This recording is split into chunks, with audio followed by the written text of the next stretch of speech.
What's up, guys? Sean here from Shootie School. Let's just pretend there was no technical issues a moment ago.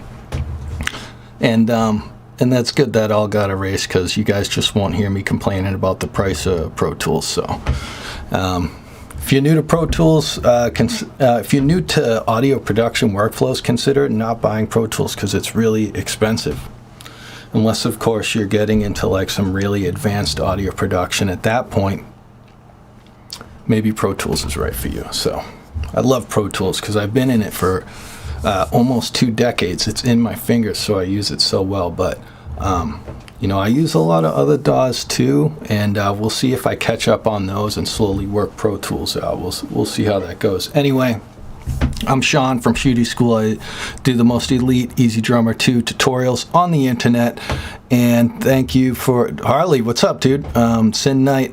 Thank you, and thanks for clearing up that it's sounding clear now. I just gave my my computer a little reboot in the butt. Anyway,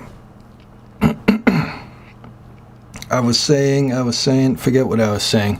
We're picking up where we left off on the past 2 streams, and I finally named the song. It's called What's the Time. If you haven't seen the past 2 streams, I might be referencing some things that you don't know what I'm talking about because it's already been covered. I don't think it's necessary to watch those streams, but that's just the facts.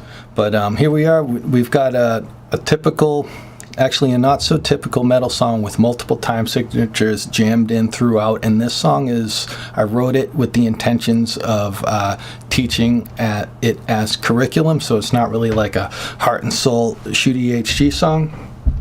But it's got some cool parts nonetheless, and I'll give you a little taste while I gather my thoughts here. We'll start off from the verse.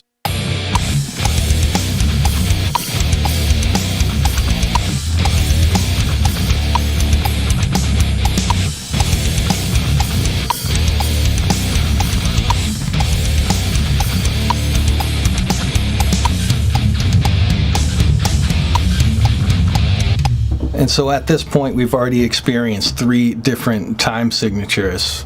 So that is the point of this song, because I have some relating videos. One of them's already up. It's a time signature video, and I should have already had this drawn up. Let's see. It was not found. I am found. I'm right here. Where am I? Intro to counting, time signatures, and basics of drum beats. This song supports that, and it will support the next 2 videos I've released yet. One will be intro to note durations and rhythms, and the other one will be simply an intro to triplets and triplet durations. I've spent a ton of time on those tutorials. Keep an eye out for them, and we're creating this song to be curriculum for that.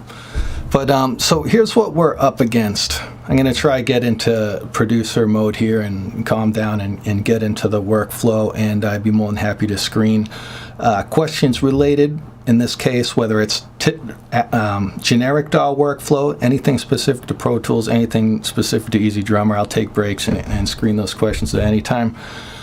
So I need to edit song structure, and when I started this song, I programmed it out with drums in a linear format, meaning from the beginning of the song to the end of the song. And so we've already established song structure. So now as we edit things we want to do, we don't do it in a linear format anymore. The structure is already established. So now we're picking out parts in the middle, in between, and shuffling them around.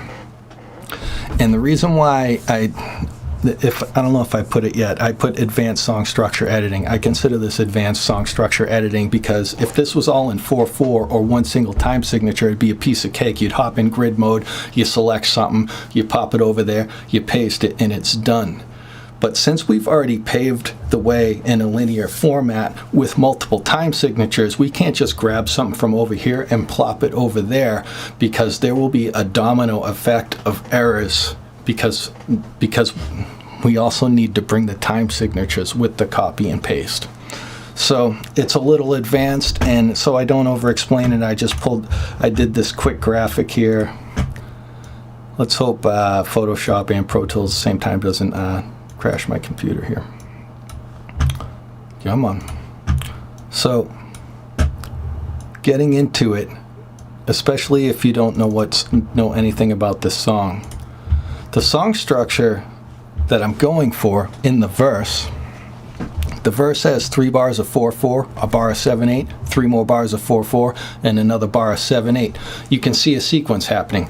3 of 4/4, 1 of 7/8, 3 of 4, 1 of 7/8. And the pre-chorus has 4 bars of 5/4, and the chorus is straight up 8 bars of 4/4. So this is my song revolution. This whole thing, verse, pre-chorus, chorus. I would expect to hear the same song structure throughout the song. And when I was first programming the song, that did not happen. What happened in the second verse was this. I went crazy with the drum fill, and I made this drum fill in 4/4. And the reason why I did that is when you do like a crazy, insane, fast drum fill, doing that in 7/8 really produces a hiccup coming out of it from a producing standpoint. So in this one section of the song, I changed it over to 4/4 as a crutch to make the fill feel good. Coming back as a producer, I think I should save those tricks for the end of the song.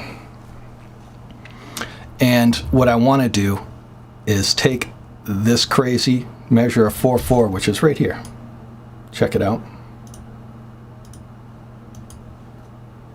This thing's crazy. Right here.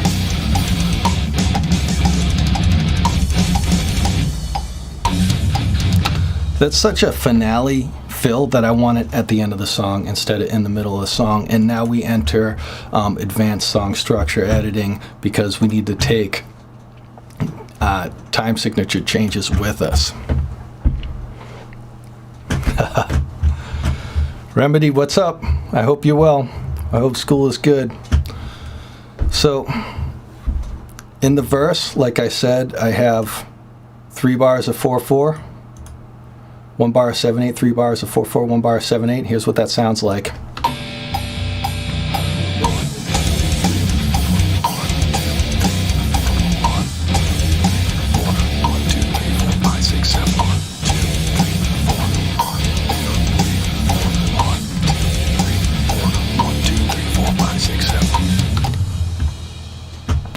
So, and here's what it sounds like over here, verse 2.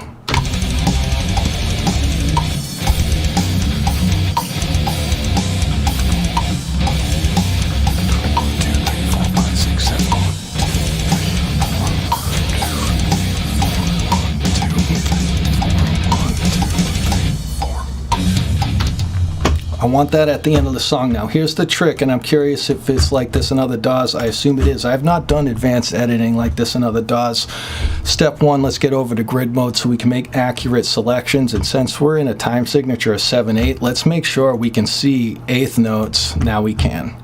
So let me select the portion I want to cut out, which would be right here. And let me select the entire song. I'm going to hold shift.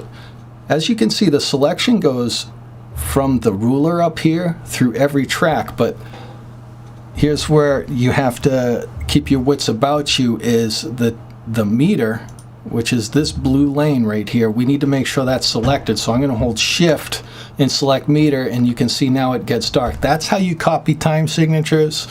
And boy, would I be pulling my brains out if someone didn't just tell me that, and I had to figure that out myself, because it seems like it's already selected, but it is not. So I'm going to hit Control-C and copy that, and let's get over to the end of the song.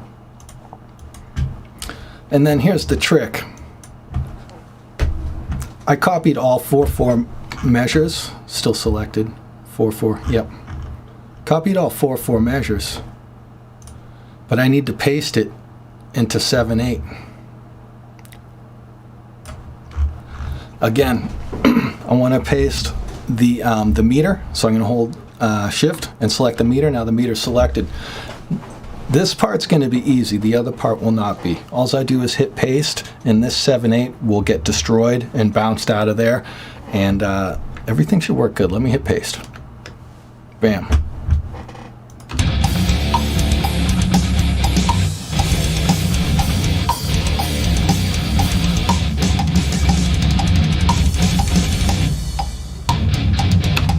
I'm wrong. Here we go. It is going to take surgery. We have a bar of 7/8, going into a bar of 5/4. Sorry if this is crazy stuff for you, but this is something I need to do for the song before I move on. We are going to get into humanizing drums in the piano roll, and we are going to route Easy Drummer a little bit. But let me just get over this advanced song structure stuff first, because this is the next step for me to finalize song structure, and probably take just a couple minutes from right now. The problem is getting back to the domino effect of problems is I need to take out this bar of 7/8, but you can't just take it out because we're locked in here. So what we need to do is we need to add an 8th note in the ruler so we can turn the 7/8 into 4/4. So what I might do is, man, how did I do this? I'm just curious what happens if I delete 7/8. That didn't do it. 5/4 is in italics, which means there's an error. I'm going to undo that. Now 5/4 is not in italics. Oh, now I remember. Grid mode. Select an 8th note only in the meter, not in the track. This is crazy. Hit copy. Put your cursor down, only in the meter, not here. Select shuffle, hit paste. Bam, an 8th note just appeared, and our marker just turned to 4/4. I'm glad I remembered that under pressure. Crap. I can switch back to grid mode. And let's just...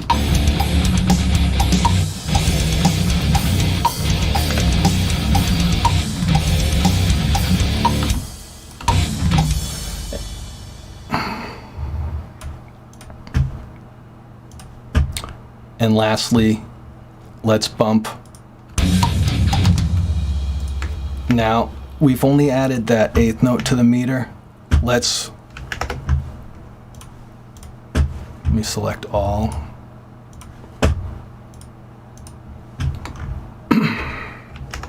We only added that 8th note to the meter.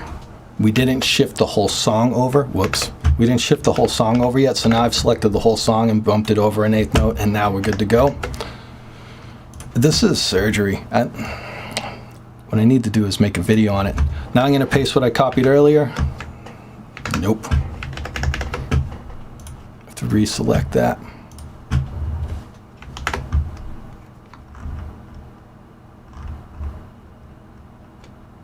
Glad I know the song well enough to fly around. Copy. Oh.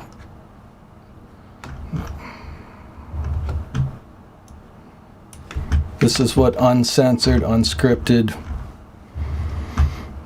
diving in the trenches does to you.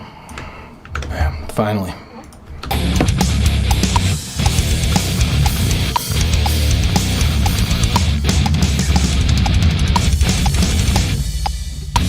Oh, let me move my camera.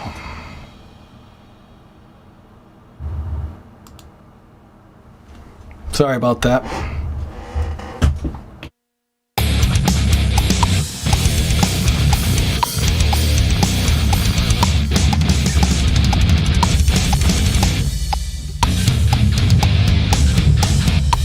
Tonight, just seeing your comment, and that is going to be the next step. Let me take care of one more section of this song.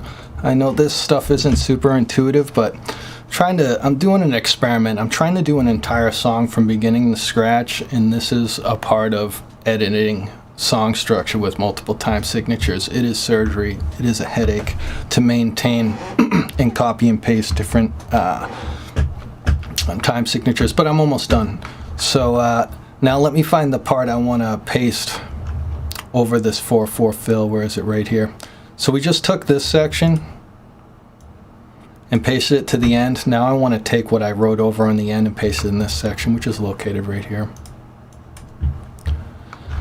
Let me meditate on this. Again, I have the same problem. Right here I have, let me put this on quarter notes for a second. Right here I have 1, 2, 4 measures of 4/4. Except this last measure needs to be 7/8, and if I try to just add 7/8 in the meter, it adds, oh, I got it backwards. This is the easy way. The other way is the hard way. Let me undo that though. Let me switch to 8th notes. I want to add a bar of 7/8 here, but that's only going to change the meter. Thank you, Benji. Thank you for showing up, man. I need a little bit of audience and some people to provoke me and encourage me and stuff. Unfortunately, I started off with a complete brain bender, but I got to get this out of the way and I'll be done in a minute. Thank you for coming by. And yeah, we're getting to that in just a minute. Sin Knight, Anthony.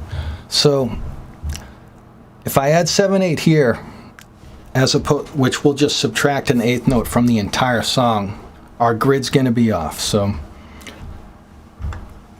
what we should do first is select an 8th note of the entire song, like that. My grid is an 8th note. I've selected an 8th note on the entire song. I'm in grid mode. I switch over to shuffle, and now I will delete the entire song. So now the entire song, audio track and MIDI wise, is now an 8th note back. And now I can put in that measure of 7/8. Man, go to grid mode. I gotta figure out how to teach this and put it in a video instead of freestyling it. I do want to challenge myself though. I was hoping I could pull this off. The only problem with pasting, the only problem with manipulating song structures like this, at least in Pro Tools, is that the markers will not shift and move with your selections unless a marker is actually included in your selection like this. So if I select, let me do something destructive. If I select this and I hit delete, look, my marker, so let's see. Oops, shuffle delete, add marker lane. It worked. Scratch that. All of my markers are an 8th note off because I wasn't thinking, so I will select just an 8th note, grid mode, in my marker lane, shuffle delete. Come on. No, no, no, you won't do it.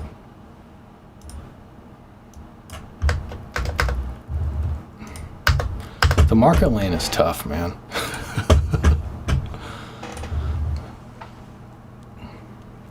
Oh. Undo. Undo. Remember this 8th note I took out? Select tool, shift, select the marker lane. Bam. Now I do the shift delete. There it is. Unscripted, folks. All right, and now let me put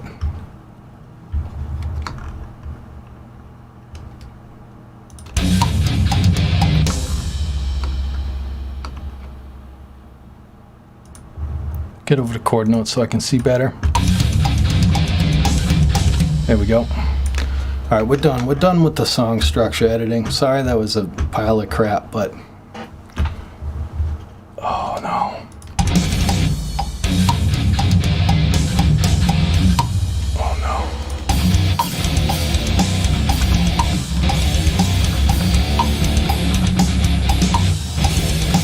Oh.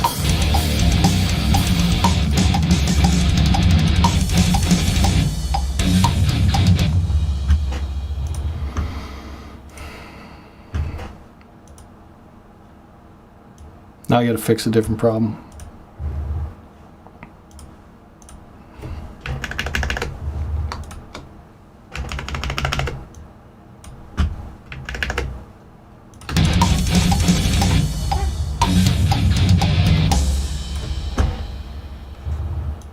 I missed a step, but I'm not gonna figure it out yet. Dude, the weather's beautiful, actually. I mean, it's crappy out right now. It's New England rain. The ground is defrosting, so everything's getting really muddy and crappy. But good.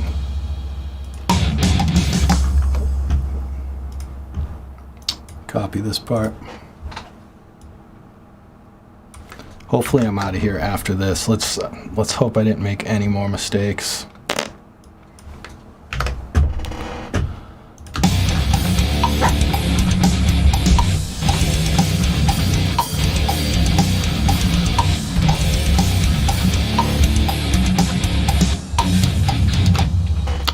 Now let's put our measure 7/8 right here.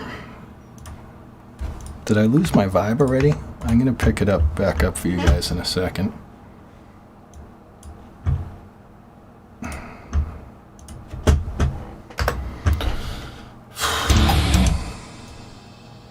Grid mode.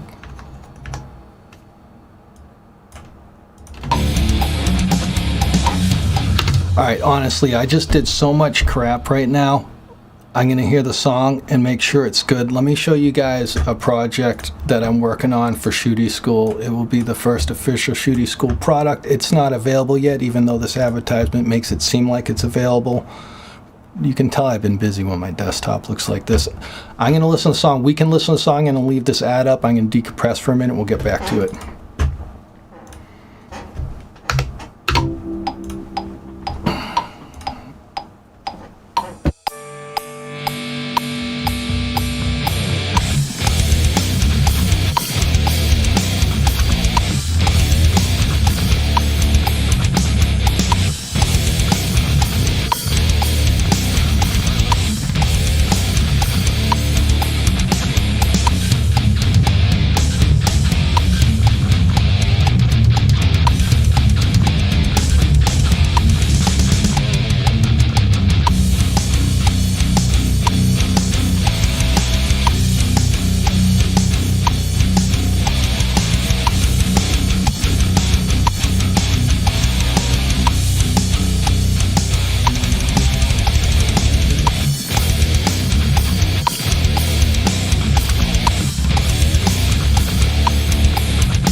It seems like everything worked.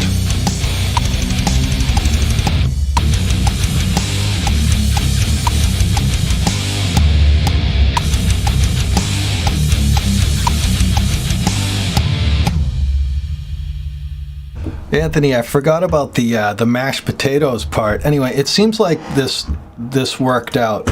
I didn't hear any eighth note skip and whatnot, and there was a fail trying to teach you guys that, but just know that when you're editing doing global edits to song structures that have multiple time signatures, you're going to run into headaches to where your DAW's not going to like the time signature math, and you're going to have to do workarounds, and that's why I struggled with that stuff for a minute. I haven't done this in a while, and I was a little overconfident going into it. Regardless, I figured it out and we're going to move on. But this bridge, whoo!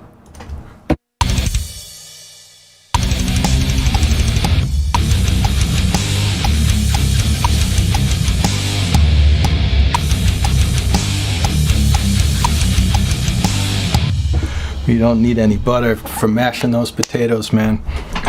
Benji, man, yeah, dude, I'm sorry you guys down there had a brutal year, man, and it's good to hear that you're coming out of it well.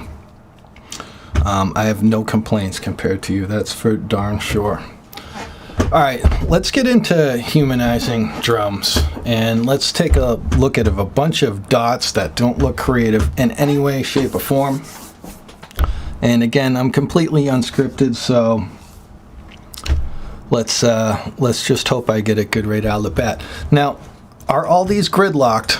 I believe they are. As you can see, these are all touching down hardcore right on the grid. Because when I programmed all these manually, these were not stock beats. I colored in all the dots exactly where I wanted the drums to play because I wanted to compose all the drums manually. Excuse me. If we look down here in the velocity lane, this should be somewhat familiar in any DAW, right? You can see that there were some velocities that were important to me, so important that I had to program them up front to make sure the beat worked. So we will humanize time, and we will humanize velocity. So time is like a left-right thing, right? Moving in space, and a velocity is more like a bit rate. we're only talking about, volume's not the right word, but bit rate represents volume. Velocity represents how much pressure the drummer hit the drum with. And typically, more the pressure, more the volume, yes. But velocity isn't necessarily volume. Velocity has a lot to do with tone. And so you can always turn the volume up or down later, but adjust the velocity to get a different tone. So you can have a hard velocity and then turn it down, and now you have a heavy sounding hit that is quiet. That's why velocity isn't volume, because you control the volume after velocity. I hope that's sensible to you. Anyway, let's start from the beginning. And I have a feeling, even though I wanted to do this whole song live to see how, just so if someone's actually interested in seeing me do a song from first step to last step, you know, I thought that might be interesting to someone. But now that I'm thinking about humanizing this entire drum track in one session, I mean, you guys are going to be asleep in 20 minutes, never mind 4 hours down the road. So let me just get into it, and we're going to bail out of it after we get a feel of what it's like. Okay? Let me see what you guys are up to. Justin, what's up, dude? Just got Easy Drummer. Awesome. Impact. What's impact? I'm not reading every single message, so I know drummer that hits like tree trunks. Cute. Let's take a listen from the start.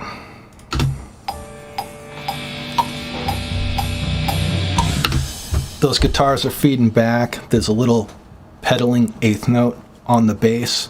This, I mean, I guess this is the intro of the song, even though it's only 2 measures long. It's the intro of the song. We get into grid mode, so I don't accidentally mess something up. But I do want it to build. The guitar feedback's building. The bass is pedaling quiet and then loud. It's all ramping up, and this is why my velocity ramp starts down here and goes up here. But let's talk about timing. I've seen some humanizing tutorials in the past, and it was really just to check my work. YouTube was not hopping and slamming back when I was trying to figure this out, and now YouTube just has everything. My biggest problem with people teaching other people how to humanize drums is they're missing a couple key components, in which when the video's over, I think like, I agree with everything you said, but you are missing like the most important thing. People will say, go this much % left, go this much % right, randomize it this much %. Or if it's not %, it's ticks, right? Ticks is like a Midi way to say samples. Samples represents a length of time. For example, I record my audio at 48K. That's 48,000 samples per second. So one sample is a length of time. I hope this is sensible to you, and if not, that's okay.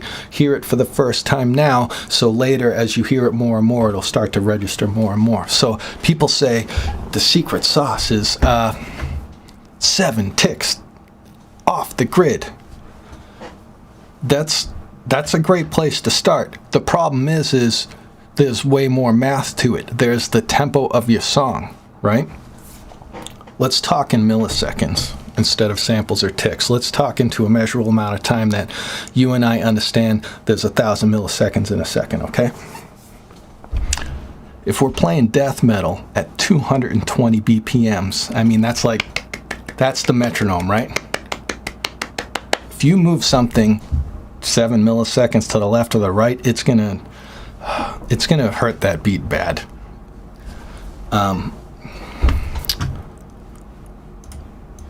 Here's an example. You get off grid mode. This is a ride hit. Let's just pretend, who cares? This is a MIDI dot. And forget that we're in this song. If I take this, we move the cursor over. Oh, the start. All right, so the start yellow line, that's the grid, right? That's the 1 of measure 3. If this was 220 beats a second, this move right here would sound like crap. It would sound like a mishit. Okay? Death metal moves fast. If you greatly humanize the timing of death metal, it will turn it into a fracking mess. I'm a Battlestar Galactica fan here. Let me undo that. If we're playing a ballad at 60 BPMs and you do this, you will probably never know what happened, and you will never hear that humanization, because there's so much time from one beat to the next beat that a couple milliseconds is not something you're going to feel. You know, so if this was 60 BPMs, I might do something crazy like this off the beat and the pocket will feel fantastic, as opposed to if I moved it that far at 220 BPMs for death metal, you've destroyed your song. I hope that's sensible to you. Now let's find the peaceful median. We're gonna come up with our own recipe right now, because what tempo are we at?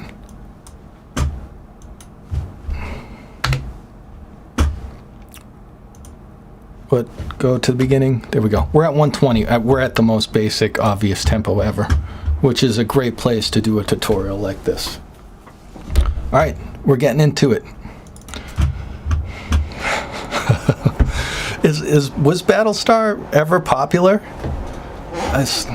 I'm big in the sci-fi and slapstick comedy, so Battlestar is the prior. I'm gonna undo this MIDI move.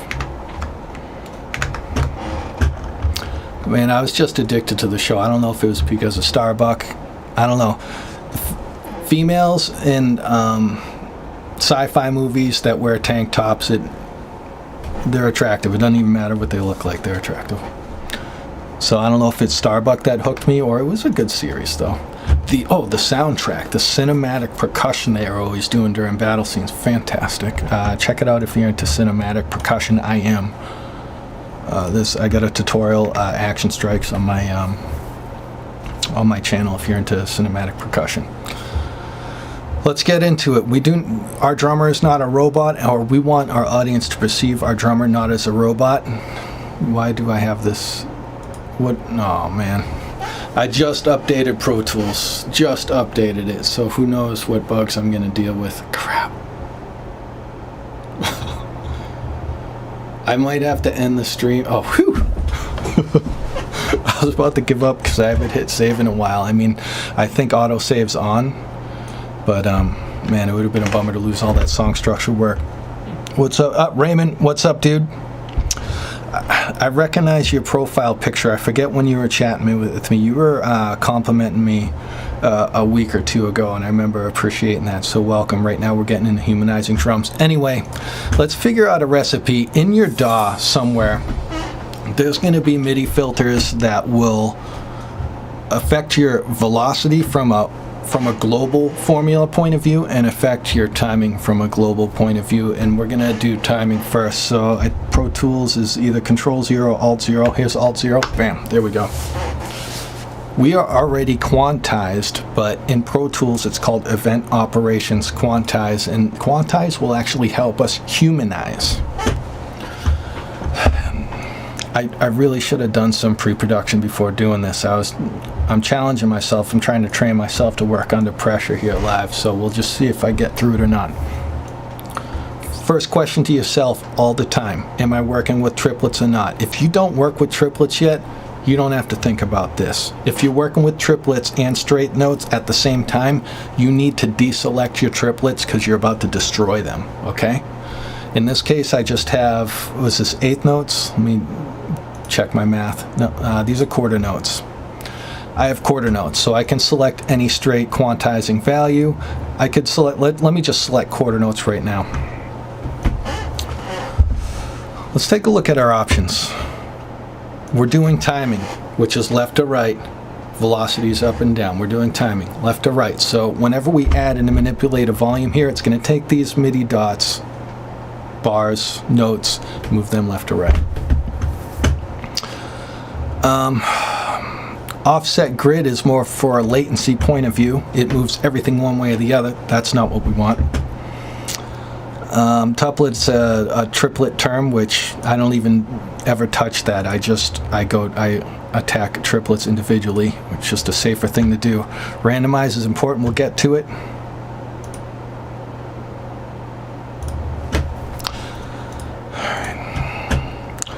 Strength.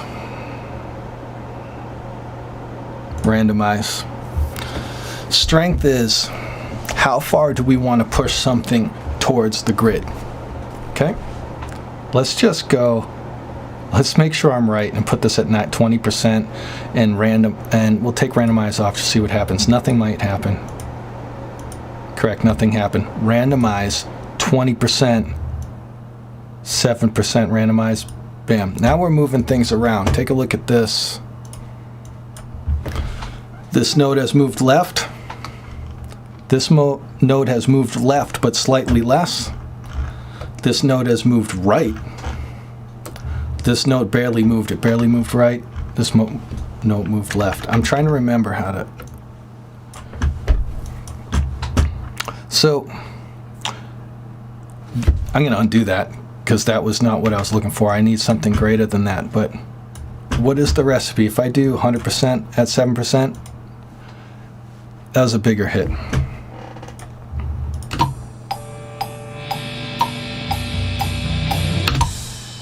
Let me hear that loud for a second, because that actually sounds pretty darn good.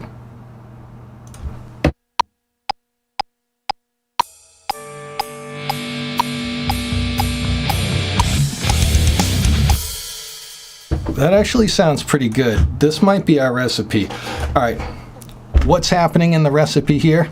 Let me put randomize at 100%. This percentage has to do with the value of the note you selected up here. So if I put 100%, it very well will push a note up to a quarter note off the grid, which will destroy our song. Let's destroy our song. Let's select the notes first. Check it. So up to a quarter note. All right, there's one more rule. Let's say this is a quarter note. Well, yep. Say this is a quarter note. Randomize lives in the middle of the note duration you selected. Randomize is right here. So if you say randomize up to a quarter note, that means since randomize lives in the middle of the note duration, it will shift up to an eighth note left or an eighth note right. It will not shift a full quarter note left and a full quarter note right. I hope that's sensible to you. Someday it will be when you get this crazy into humanizing things. So that's why we don't want to randomize 100% of a quarter note, because we were going to be pushing our notes an eighth note left and right. It's going to completely destroy our song. Let me undo that. That's why I'm living down here in the 7%, and I'm going to push it up to 9. That looks reasonable, but we're listening to a ride cymbal. The transient, meaning the peak of the sound of the ride, it's not this, it's this. So when things get humanized that don't have heavy transients, it's not going to be a big deal, right? But when you humanize a snare drum, when you humanize a kick, and you humanize them a lot, push them out of the way a high percentage, then you're messing your song up. So let's keep this. Let's keep the recipe 9% at 100% strength. And let's move on a little bit and see if this recipe works down the road, because I think when we start working with kicks and snares, we're really going to hear results. I hope this stuff's sensible to you. Let's see if anyone's chitty-chatting here. Benji, thank you so much, dude. I appreciate it. Done, Sin. I know. I just updated Pro Tools. It's, you know what? I didn't even think about it. This morning I got up. I was like, I have no important projects right now. I'm going to update Pro Tools, because if it turns into a headache, I have time to deal with it, and then I stream live. So what's the first question you ask yourself if you humanize things? Am I working with triplets, straight notes, or both? If it's both, you got to be careful, and you got to isolate one from the other. Let's see if there's any triplets here, and then we're going to hop in and we're going to start working. We're going to start challenging ourselves, because now we're hearing articulate drum beats with crazy timing, crazy transients. So now when we humanize, we're really going to hear the effects of what our humanization does, if these are even legit terminologies. I'm going to hop off camera for a second and breathe.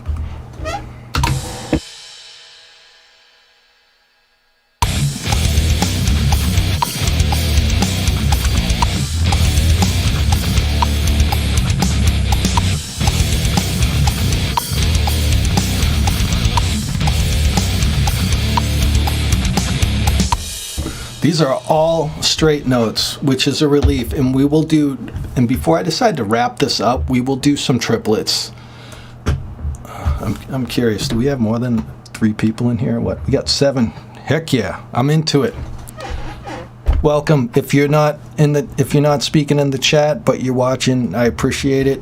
I'm trying to get Shootie School off the ground. I'm trying to do some under pressure training. I did no prep for this video, so let's just see if I got those real-time skills when I'm not premeditated stuff. So anyway, we're all straight notes. Yeah, I hate updates, dude. I hate updates. That's why I don't know when I could have updated Pro Tools. It's probably 6 months ago, but you got to wait until all the important projects are over so you don't blow anything up.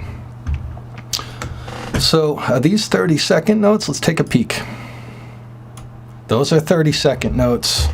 Here's what 16th notes looks like. Looks like we're going to be working with some 30-second notes, real fast stuff. These are cute little licks I decided to do. Let's hear what they are.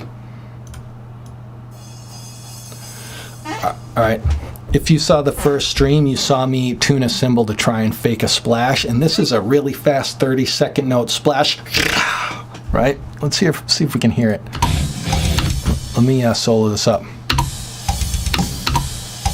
It really sounds more like a cymbal swell. If I up the dynamics, maybe we'll hear the transients better. You know what? Let's do that. I didn't want to do dynamics yet, but now that I'm finally tweaking drums and getting the drums where I need them, I got to do it right now to make sure this beat even works. Let's see if we can hear the transients in this 30-second note splash roll. Yeah, way better. That almost gets back to my initial conversation about volume versus velocity. We did get more volume out of that splash, sure, and it was needed, but that was definitely not the point of the move. The point was when you hit a splash lightly, the transient it makes when you hit it, bah! That transient was like this. It was like, puh, puh. It wasn't going, ha. And now we got it up in there,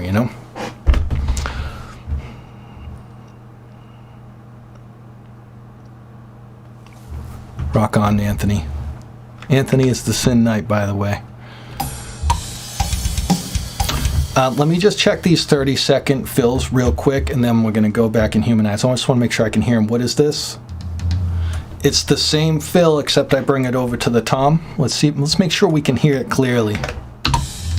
Yeah. That sounds cool, man. That sounds cool. And you can see I ramped these up so it doesn't sound like, a robotic machine gun. I'm using... Oh, I'm not even on camera. So I'm sorry about that. I ramped up the dynamics when I first programmed the song, just because I didn't want to hear the machine gun effect, and they work pretty well. Let's see what this is. Those are our splashes again. Let me just do that edit again real quick.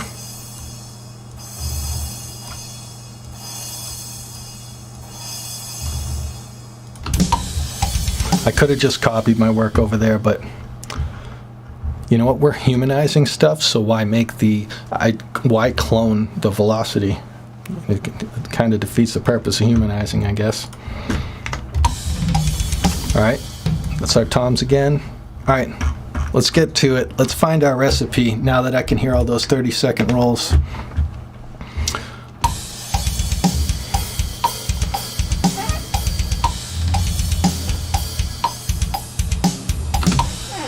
So we've decided we're not working with triplets. We're only working with straight notes. So we can confidently work on this section of the song only using straight note durations. That's important. If there were triplets in here and I used quantizing formula for straight notes, I would destroy the triplets. And we'll learn that later. But I'm kind of trying to embed like the checklist in your head if this turns into a workflow for you that you do, triplets or not. If there's triplets, are there straight notes? Is it a combination? Is it one or the other? You know, this is important stuff. So I just hit Alt-0. I got my event operations up. I got my quantizing up. Now, if we start quantizing a quarter note formula to this, we're going to destroy everything. Let's do it. Yeah. Oh, yeah. Let me put quarter note on so I can make an easier selection. There we go. We have quarter note, eighth note, 16th note, 32nd notes all in here, and I'm going to apply a quarter note quantization, meaning it will move everything left or right up to an eighth note. Actually, no, it will move everything left to right up to 9% of an eighth note, way less than an eighth note. If this was 100, my previous statement would have been correct. Apply.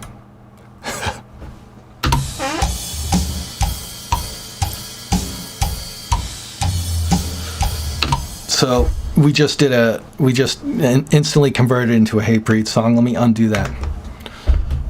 Second question. First question's about triplet, straight notes, or combinations. Second question, what is your highest note duration? You guys heard me spot out 30-second note fills. So we need to start quantizing at 30 seconds if we want to do a group quantize. If we just did like the snare, we could quantize to eighth notes, for example. If we did just the kick, we could quantize the 16th notes, right? But I'm going to quantize this entire thing all at once, so I have to ask myself, what's the fastest or shortest note duration we're using? It's 30-second notes. We must quantize 30-second notes, or we'll destroy the song just like you saw me do it. So let's switch this over to 30-second notes, and here's where people aren't. You know what? Let's apply our formula, except with 30-second notes selected, and see what happens. Let me switch the grid so we can see the notes move easier. This is a 16th note grid. We have 30-second note quantized selected, randomization, 90%, strength 100%.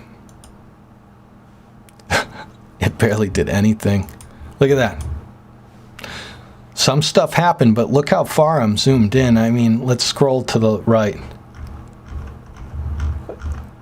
That's how long a 16th note is. I am zoomed in. This is what the humanizing videos don't teach you. This is the gold. If you're ready for this information, this is what it's missing. At least that I've seen. You might have seen one that teaches this, but the few that I watched from big NI, Native Instruments, I'm a big fan of Native Instruments. Their humanizing videos, like, whoa, company I respect, company that I've blown tons of cash on and probably still paying high interest credit card debt on, they have a humanizing video, and I watched it and they did not cover this. This is the secret. Why didn't these notes barely move? Because let's pretend this is a 30-second note. I'm rehashing what I told you before, except a 30-second note is tiny. Let's pretend a 30-second note is this big. Randomize lives in the middle of that 30-second note. What's 9% of that 30-second note? It's about that big. Randomize goes 9%. If you choose 9%, randomize will push that 30-second note 4.5% left, which is barely anything at all, or 4.5% right, which is barely anything at all. You see how when people say, use this percentage or use this many samples or milliseconds to go left or right, it doesn't matter. Tempo of the song's huge in this case. It totally messes up your formula. It's kind of, this is like algebra in a sense. I don't even really know algebra well. And not only does the tempo of the song make a big deal, but what note duration you're using. 9% of a 30-second note is nothing. Not only that, when it comes to randomize, cut this in half. This will go 4.5%, 5% left, 4.5% right. This is doing nothing for us. So let's rock this. 20%, 22%, 30-second notes. Let me zoom out a little so I get an idea of where we are. Here's what a 30-second note looks like. Let's keep an eye on the 30-second notes. Hit apply. that kind of looks reasonable. Let's look. Actually, those are pretty big moves. Let me put the grid on 32nd. Those are pretty big moves, but 32nd notes at 120 are going so fast. I wonder if we'll hear, this says randomized 22%. I wonder if we'll hear 11% move left or right off the grid. Let's check it out, because now I'm looking at these other notes. These barely look like they're moving. You can see some gaps and you can see some overlaps, so I know humanization happened on all this. This doesn't look gridlocked anymore. You can kind of see it in your overlapping velocity stuff too. See how these two notes separated, these two notes separated? So we're seeing evidence of this. Let me make sure there's no adequate comments.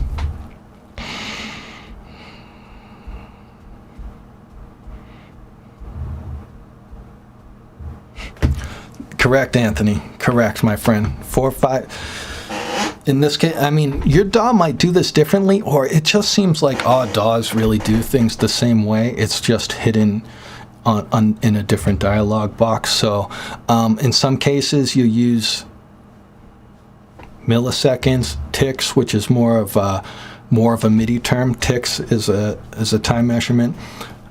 Samples, or in this case, percentages.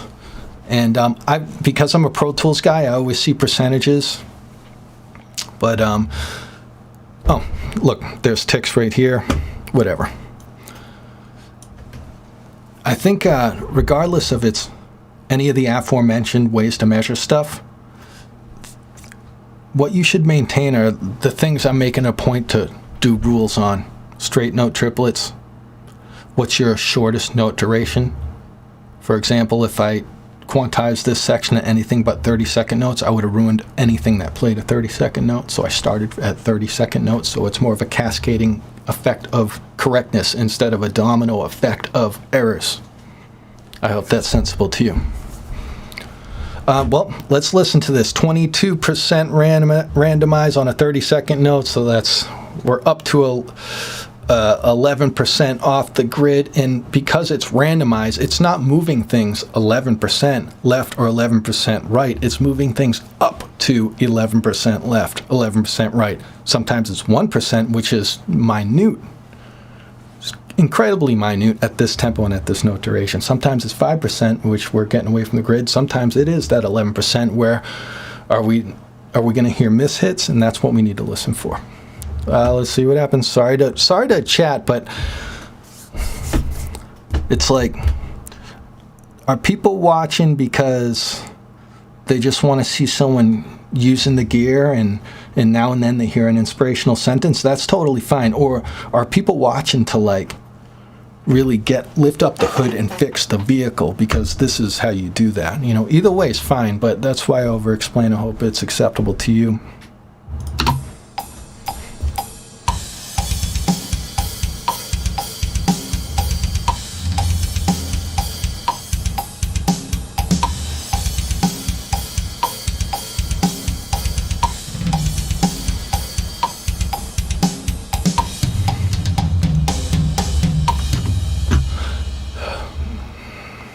Can I tell that's humanized? I'll tell you, I couldn't until the pre-chorus came in, and then I heard gridlock stuff. Then I knew it was like that stiff over there. But is this humanized enough? I would say no. And like I said, we're trying to find our recipe. If you know, all YouTube videos are like, watch this secret vocal technique and you will sound as good as your hero. It's just this technique. And that's all a bunch of clickbait. Everyone swings a hammer differently. They all have the same goal, but they all swing it differently. They all have a different hammer. They all have different strength. Some of them are masculine, some are feminine. I mean, everybody does everything different. There's no trick, just like this. If you had a song at 120 and 30-second notes were your highest note duration, and this sounded good, this may not work for your particular song. Might not work with your songwriting. I'm going to hop off camera for a second. Let me just listen to this one more time. And to me, the stiffness does hit in the pre-chorus, so I am hearing results. I'm just not hearing enough results. Let me get the grid down to quarter notes so I can make easier selections. Let's just listen from here to here. Stand by for a sec, please.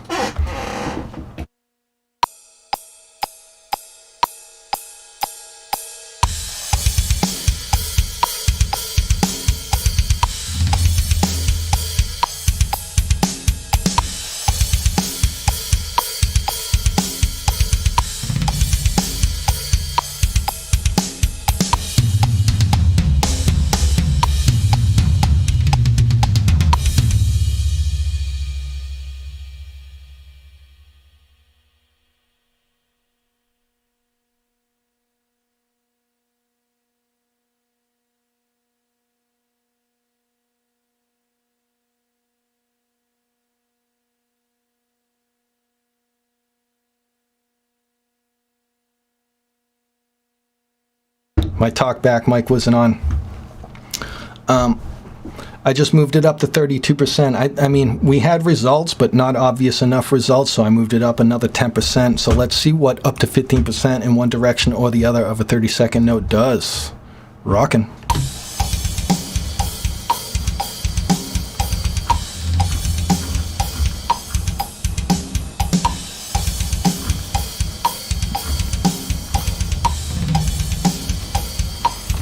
Let me undo that. And for those of you that are having a hard time bobbing their head to this and aren't familiar with the way I've been composing this song the past 2 months, we're hearing 4/4 back to back of 7/8, you know, time signatures. So that's why you might be, your head bob might be skipping if you're not familiar with the song yet. Let's move this right up. Isn't it interesting how at a quarter note, I didn't even breach 10% and we got results, and now as a 30-second note, I'm about to go 50%. So it's this is some math, and I'm not being scientific about it. I don't want to be. I want to use my ears. And I bet if I busted out a pen and paper, the guidelines I'm explaining to you, I could probably figure it out exactly what's happening with this. I mean, I know the foundation of the thought. I just can't tell you, like, the actual algebra. But use your ears, and for those of you who are good at math, by all means, do a video of formulas on this. It would be fantastic.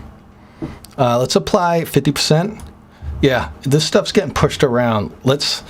We're gonna hear results, and let's see if we hear results that are so far shifted they sound like mistakes, because that is not what I want.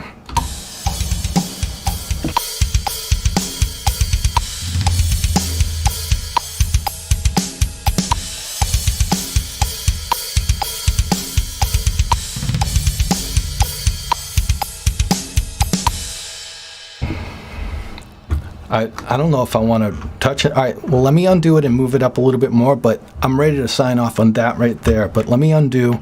We're gridlocked again. Let's go 60%. Let's go 65. Let's see if we can, all right, let's see if we can break it, and then we'll back off.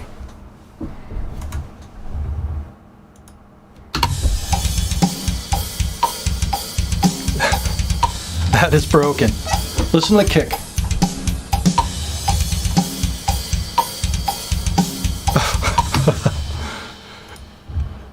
These two are super fast, and these are super slow. It's like, check it out.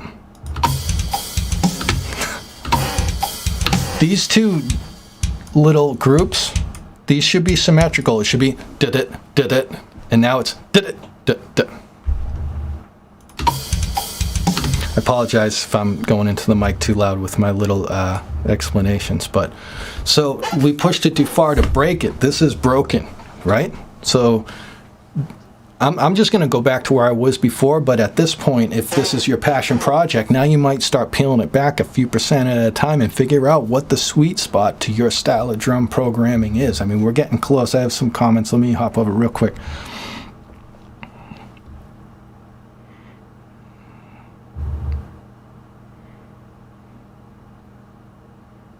Thanks for warning me about the mic being off. Luckily, I noticed after a couple sentences. Thank you.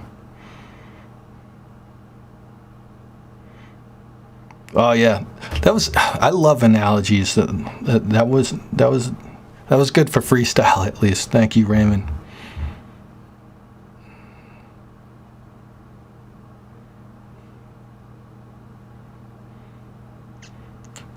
Raymond, remind us what DAW you're on. I'm not going to read the whole chat. I don't know if you said it yet. Remind me what DAW you're on.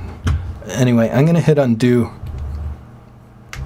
And we're not gridlocked now. We just undid to our last percentage. What was it? It was 50%, right? You know what? I'm going to undo again and gridlock. Let's make sure we're gridlocked. We are gridlocked. I'm going to bring this to 50%. Come on, numeric pad. Number lock. Okay, sweetheart. Okay, you're not happy with me. Let me use the slider. Sometimes Pro Tools seems like a bipolar girlfriend. Okay, let me reselect what we're working on.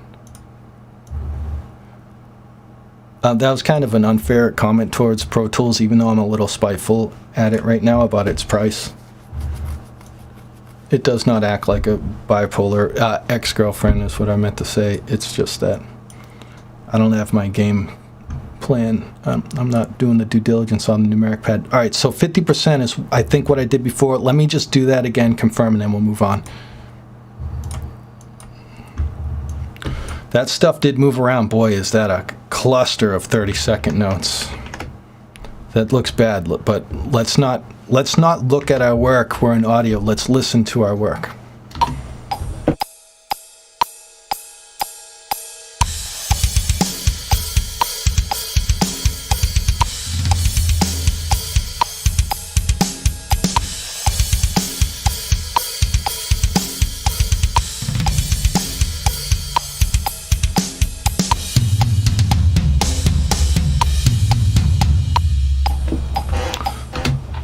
So 50% is good for me. I'm going to sign off on that.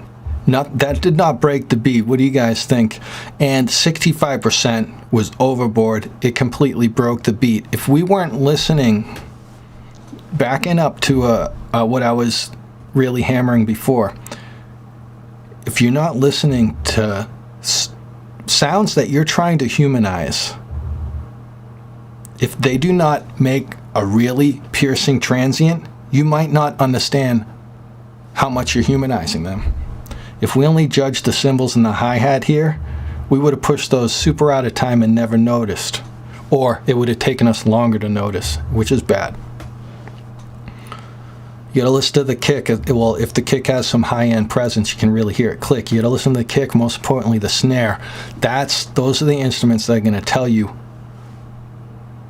if you've gone too far or not, in which you noticed I spotted the kick right away, pulled the pocket right out of the groove. The pocket's the most important thing, right? So pocket as in 𝐂𝐀𝐍𝐄𝐃, Candiria. I'm lucky to say I can talk to him anytime about advice, and he's a master drummer. Good timing is not executing perfectly onto the grid. No, a human can't play perfectly on the grid, so it's not getting as close to the grid as possible is what I meant to say. Pocket is how you measure space in between the hits. That's the pocket. Who cares if those hits are not important unless the space in between hits? That's what you want to perfect, the space in between hits. That's pocket. And I'm listening not to necessarily where the hits are landing, but the pockets in between the hits. I know that's a little like hippie, and I'm like, yeah, man, it's totally in between the hits, dude. But I mean, when you get far along with music, I mean, you really got to take your thought process to a different level to continue to progress, or you're going to hit a threshold, you know, and that's where I am. Anyway, I hopefully that analogy helps someone out, right? This sounds good. I'm signing off on it. Let's find something with triplets before I move on, and let me write down this formula real quick, do my due diligence. Let me pretend I know how to use my streaming software and be like, camera one, switch to camera one, make it big, and put it up on the screen. Do you copy? Over. Good job, camera one. Just going to make a note of this. I'm just going to go 30-second recipe equals 50% random. And even though strength's normally 100%, I'm just going to write that anyway. I used to do this so much more, and I probably had more to say about it. And I would like to think that I'm well versed right now because I came off a full album doing this, but I didn't come off a full album trying to humanize drums. It was the opposite. I was trying to get a human drummer closer to the grid, so my workflow is really backwards right now. But this is acceptable. I like this. If anyone has a problem with that, point it out, because I'm curious. I'm going to check comments real quick.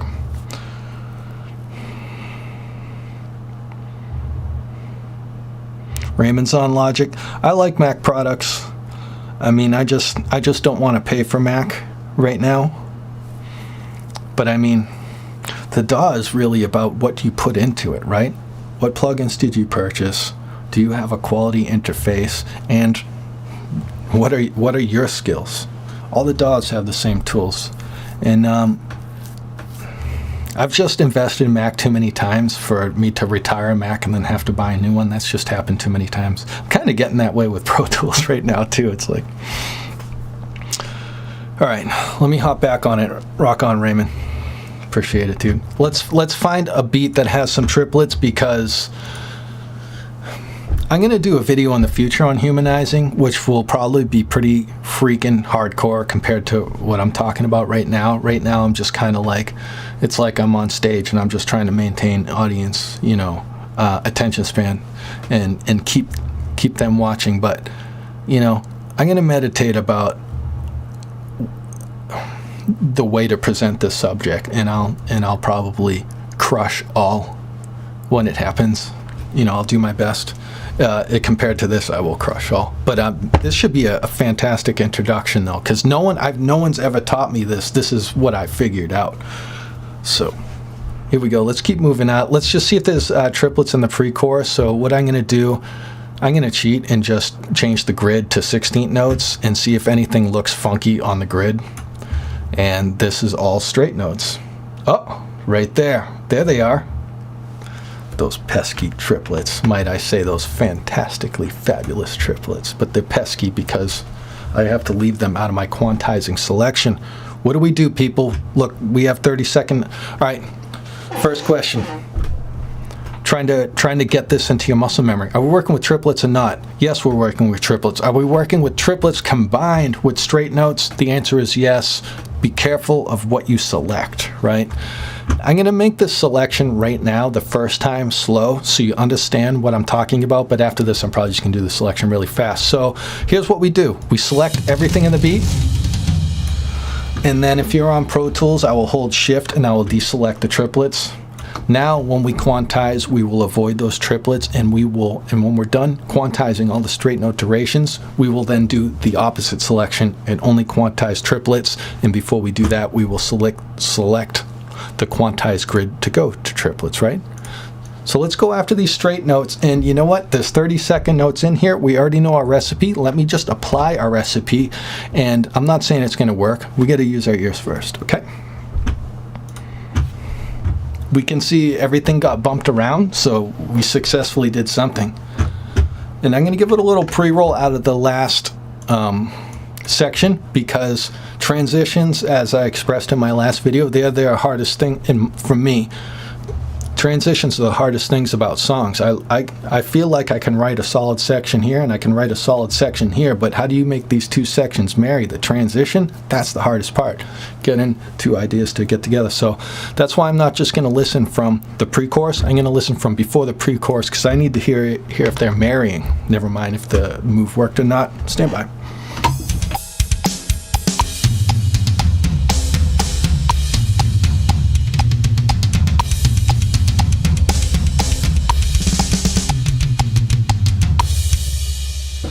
And the fun stuff about this, Tom, by the way, that sounded pretty darn good. The fun stuff about this is we're doing these,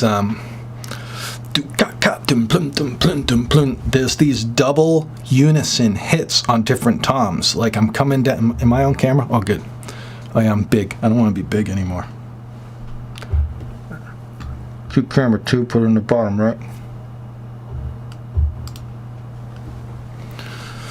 Camera 2, cute. So we're doing these unison, I don't know if that's the right word in percussion, two things doing the same thing, right? We're doing these hits like this, where both the left and the right hand hit the toms at the same time, right? And it's kind of going around the hit, boom, boom, boom, boom, boom, boom, boom, boom, boom, boom, something like that.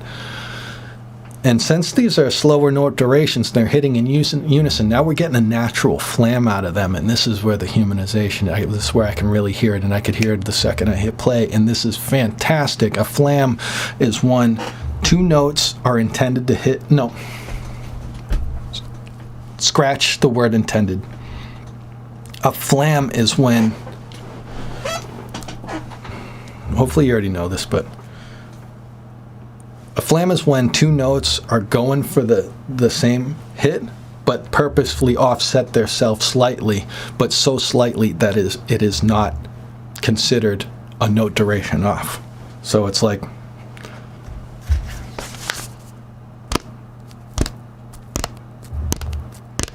I mean, what are those? 128th notes apart, right? It's not a 64th, it's not a 32nd, not a 16th note, not a quarter, not whatever, not a whole note, right? It's just, it's slightly off time and domino effect affecting the hit. And flams are fantastic, especially on drums, or especially like triplets on the rim shot. Clah, clah, clah. Reggae, reggae, boom, boom. You know, sorry if I'm going too loud. I should have a limiter on this mic, so I don't know if I'm blowing you guys up when I do that. Anyway, look at these flams, man. This, I know this is so like, you know, analog drummers can't stand that this technology exists. I totally understand where they're coming from, but me trying to make this stuff come to life, this is really where I love it, when things flam and not in a bad way. And here it is. Here's a tom hit, and here's a tom hit, and here's the flam.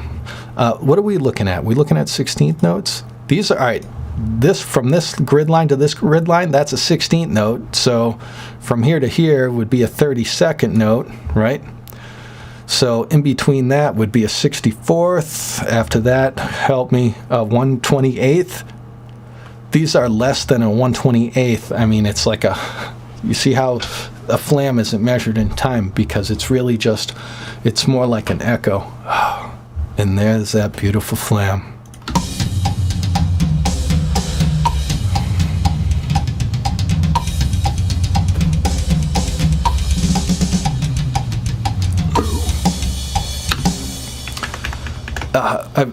I mean, I wish this was a little harder so I could talk about it more, but that works for me. The flams sound fantastic. I'm going to listen one more time, and I'm just going to focus on the kick, because, you know, being metal music and kick really having a high-end click, you know, that's really going to punch through the mix. I need to QC the click, QC, quality control it. Stand by, I'm going to hop off for a second while I listen, okay?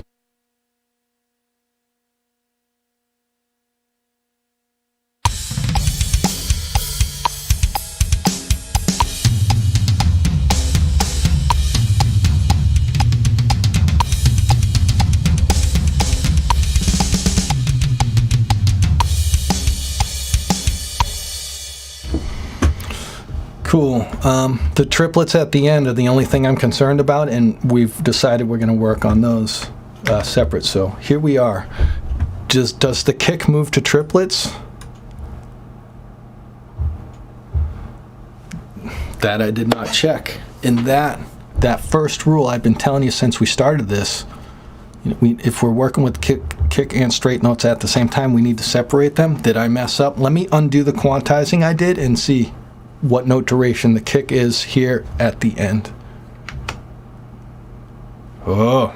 I was wondering why the kick sounded messed up at the end. It's because the kicks are triplets, and I forgot to exclude them from my quantizing selection. I'm going to grab the right tool, I'm going to hold shift. Now I'll exclude those 8th note triplets from my selection. Now I'll reapply my quantization, and we should be back in business. I'm going to listen one more time and make sure we're rocking and make sure we're doing good.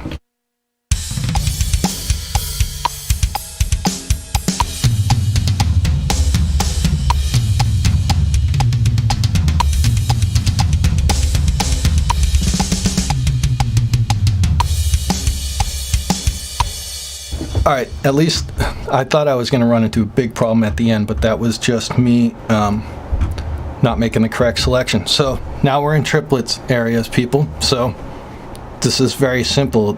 All you have to do is identify them, exclude them from your straight quantizing selection, and you're done. I mean, that's how easy the rule is. Just because a rule is easy does not mean it's not mission critical. This is a mission critical rule. Let's bring our quantizing up, and let me remind you guys that when we change the note value or the grid value of the quantizing, we also change the formula of the percentage. And switching from a 30-second note to a 30-second note triplet, that is minute, meaning very small percentage. So maybe 50% will still work. But if we were going from 32nd to 8th note, to reiterate what I was trying to explain earlier in a very wordy manner, when you switch from one note duration to another one, doing a jump this big, this percentage is going to react very differently. And keep that in mind, because if you don't keep that in mind, man, you might just run loops around yourself for 4 hours straight and then give up and say, you know, frack this. I'm just gonna I'm gonna drag every single solitary note, which could be 10,000 notes in a session, and just go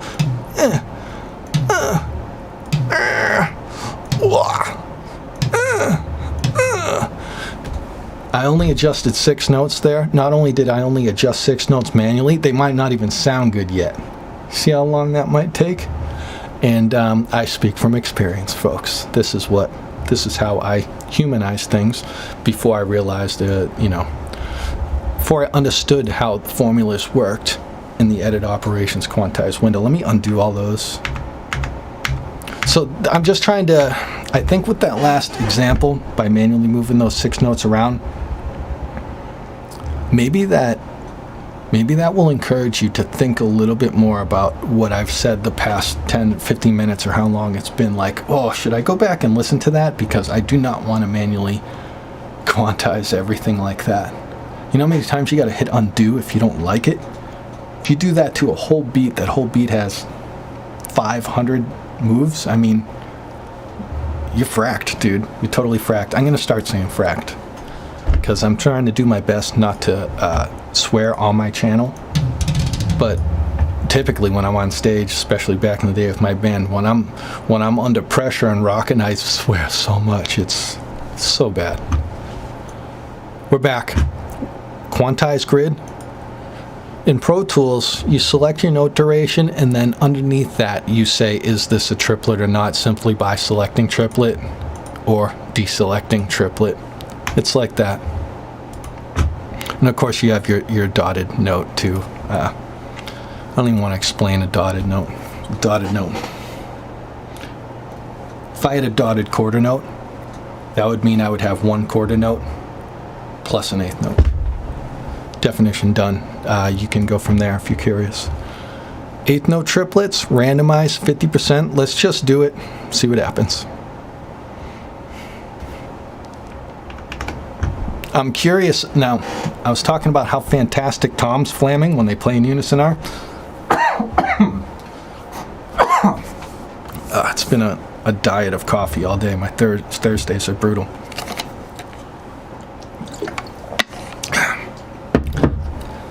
That may not necessarily be true when you're hearing a tom flam over a kick, okay?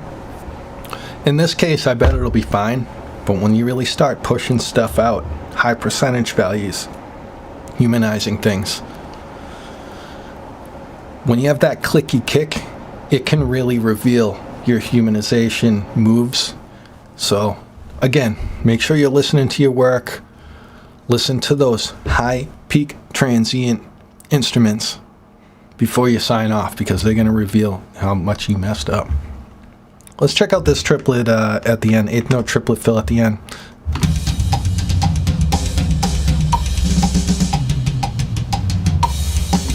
I like that. I want to hear it 1 or 2 more times.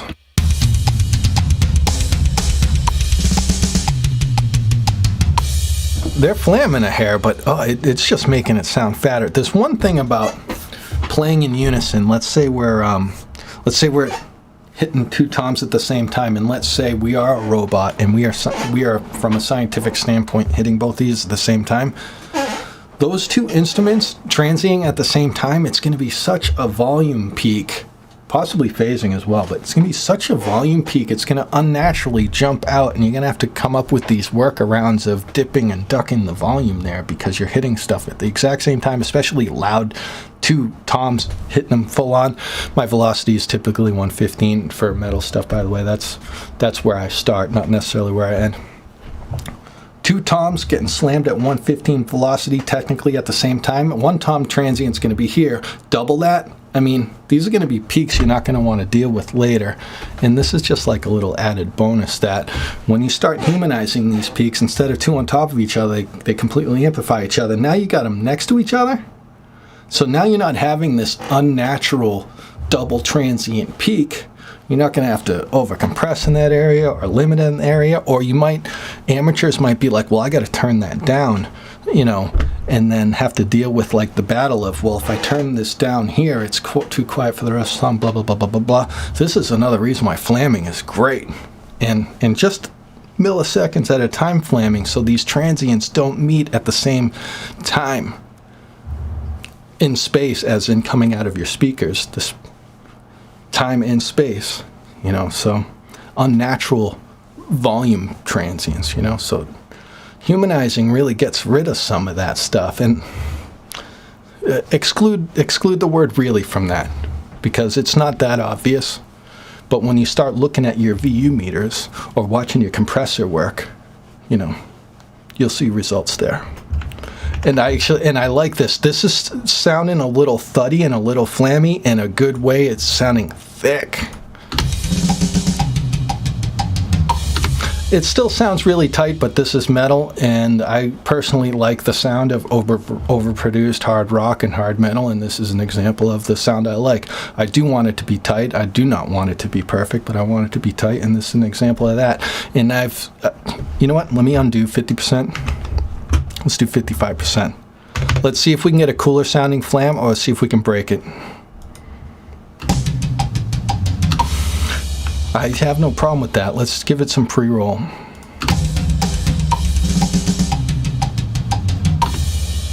Let me undo that. Let's go 60.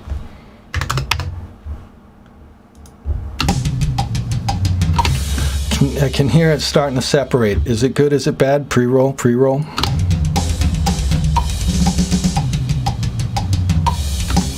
I'm gonna get my mic off so I can crank it up in the room.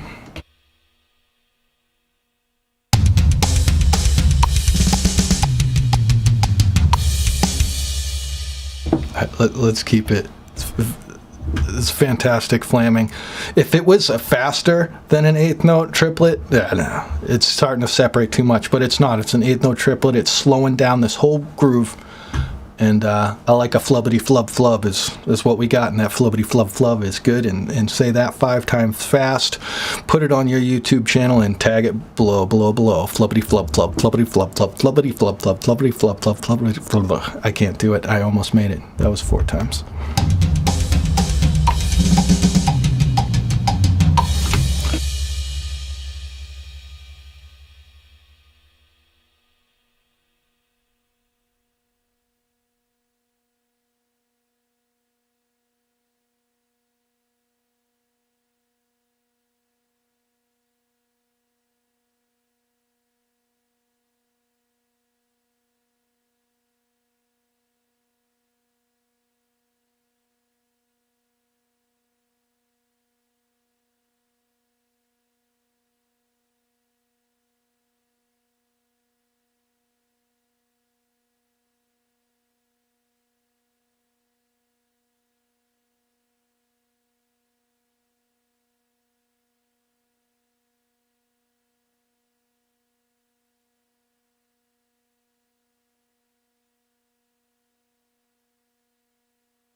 fuck.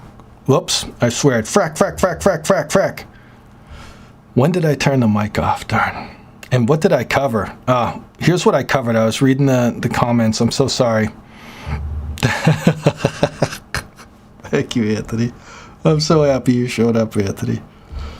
Anthony's been with me for decades or two, man. What was I went down the list of comments. All right, I'll shorten that up. I don't know what UAD is. Or I just haven't used UAD stuff personally. SD3, I'm going to get back into it. I used to be into it nonstop until I started slamming the EZDrummer tutorials, so I'm just in EZDrummer for now. And I was bobbing my head. Yes, I was reading down just because I was acknowledging and agreeing with Raymond. And Scarlett is, if I remember correctly, Scarlett's an interface. Easy Mix. Oh man, I was talking for like 2 minutes. I recommend Easy Mix, but I can see why, you know, top of the line engineers look down on it because they can easily do what Easy Mix does. So it just depends on your skill level. Even if you're a really good audio production engineer, let's pretend I am. I'm not claiming it. I like to put it on while I'm in production recording just to get some levels and some compression on, and then maybe when I'm in post-production mixing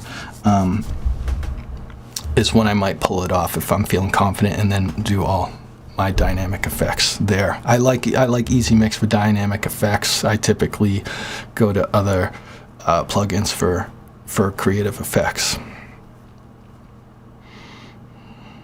I gotta figure out how to get the chat on the same screen as the screen I'm always looking at, and hopefully I'll stop messing up that mic so much, you know. It's or my streaming workflow will tighten up. I'm a newbie at this stuff, so. Oh, what did you? Now I only bought a guitar pack of Easy Mix once or twice, and I'm typically, and not insanely loyal either. I'm typically a positive grid guy when it comes to my DI sounds, but what's your opinion on Easy Mix from a guitarist standpoint? I only have a pack or two. I haven't put much time into it yet. So many toys, so little time. I don't know, should I end the humanization part now? I should. I did. Yeah, I don't think I should. Oh, let's do some velocity. We've done humanization time, which is left and right, and then there's velocity up and down. We're going to do the up and down now. And this is similar thing, like we have to figure out a formula. For those who are not familiar with the technology, when you use software like EZDrummer, Superior Drummer, or the many other competitors that are right on TuneTrack's heels, if not possibly past TuneTrack, without dropping names, you'll know that it's called round robin. When it comes to these really intelligent drum softwares, if I put a snare drum on the grid, you know, here's my snare right here. If I color a snare drum, let me go over here.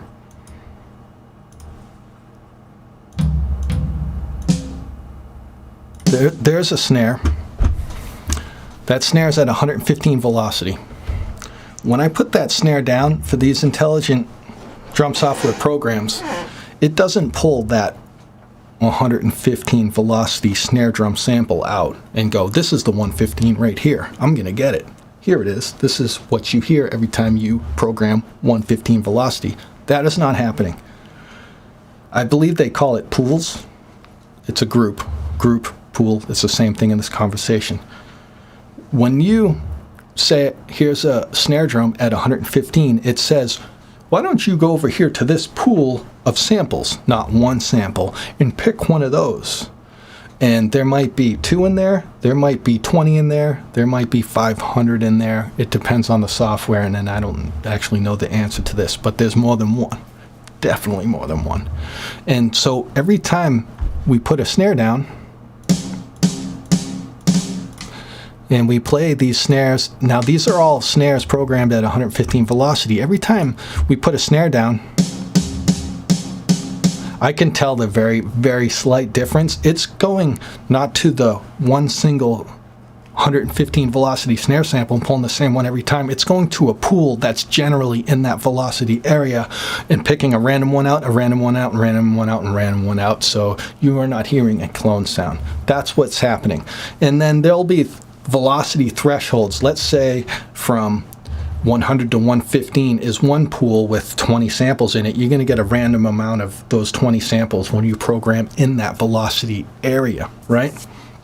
Because you know, once you start going up to max, which is 127, I mean, you start really hearing the plastic attack. Not so much with this, definitely with the toms. Super with the toms. I love high velocity with the toms because you really hear like the slap. That was the term I was looking for a moment ago. So that's typically how velocity works. There's different velocity pools. And when you choose a specific velocity, it's not going to pull one note, one particular note for that note. It's going to go to a pool and randomly pull a sample out. So as you constantly hammer on that same velocity in your song, as you see I'm doing, these are all the same velocities here, one after the other. If we weren't using the round robin technology, that would sound extremely bad.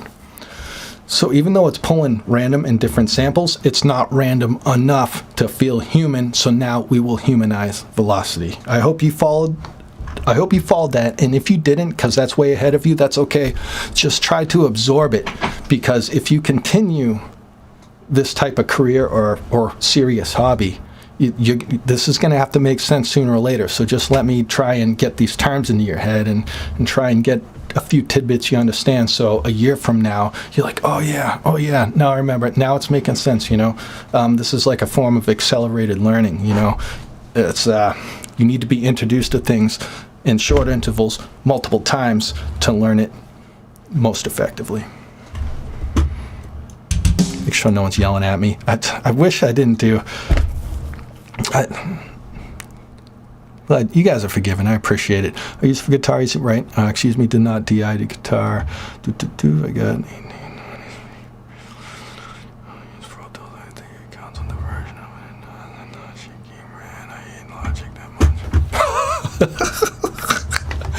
Anthony with the hate.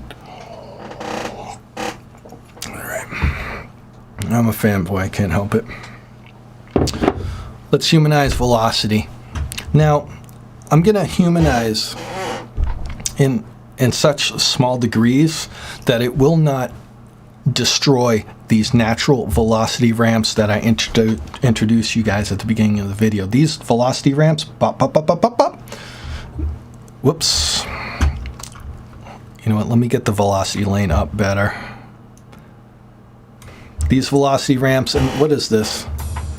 Yep, that's me not wanting to hear the ride over the mix. So I pulled those down manually. Let's just take a peek at what else I did over here. It looks like I did all the same sections except what's here. What did I already program here? I'm just looking at the big velocity moves I did before I humanize velocity globally. Where was I? All right. No, I was in the right spot. I'm just curious what these hits are. Oh yeah. Oh yeah. Velocity is so great, dude. It's in probably early 1990s, my father gifted his drum machine to my brother, in which I eventually got from my brother somehow. It was probably a trade, or he wasn't using it, I stole it. The thing was this big. It weighed 7 pounds, you know? And I heard that drum machine for, I don't know, a minimum of 10, if not 15 years straight before I got Pro Tools in very early 2000s. And not only that, it took me a couple years after that for me to acknowledge what I'm talking to you about. So I heard gridlock drums for so long as a kid. So when I hear little gradual gradients, like I just heard right over here, where was that? These little snare pickups, like, if I think about where I came from, it makes me smile. Oh, love that build, man. I wish I could play drums like that, or even close to like that. All right, we're in velocity land. Here we go. Make sure there's no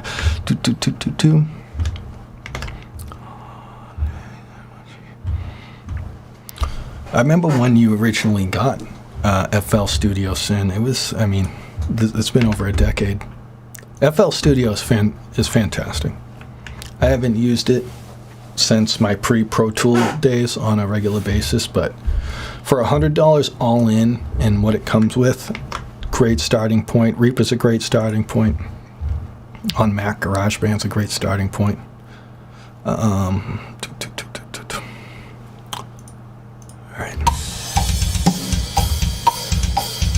I just want to double check one more thing. What's this high velocity thing? It's a cymbal. I don't understand why it's that loud. I want to know what it's doing on the meters real quick.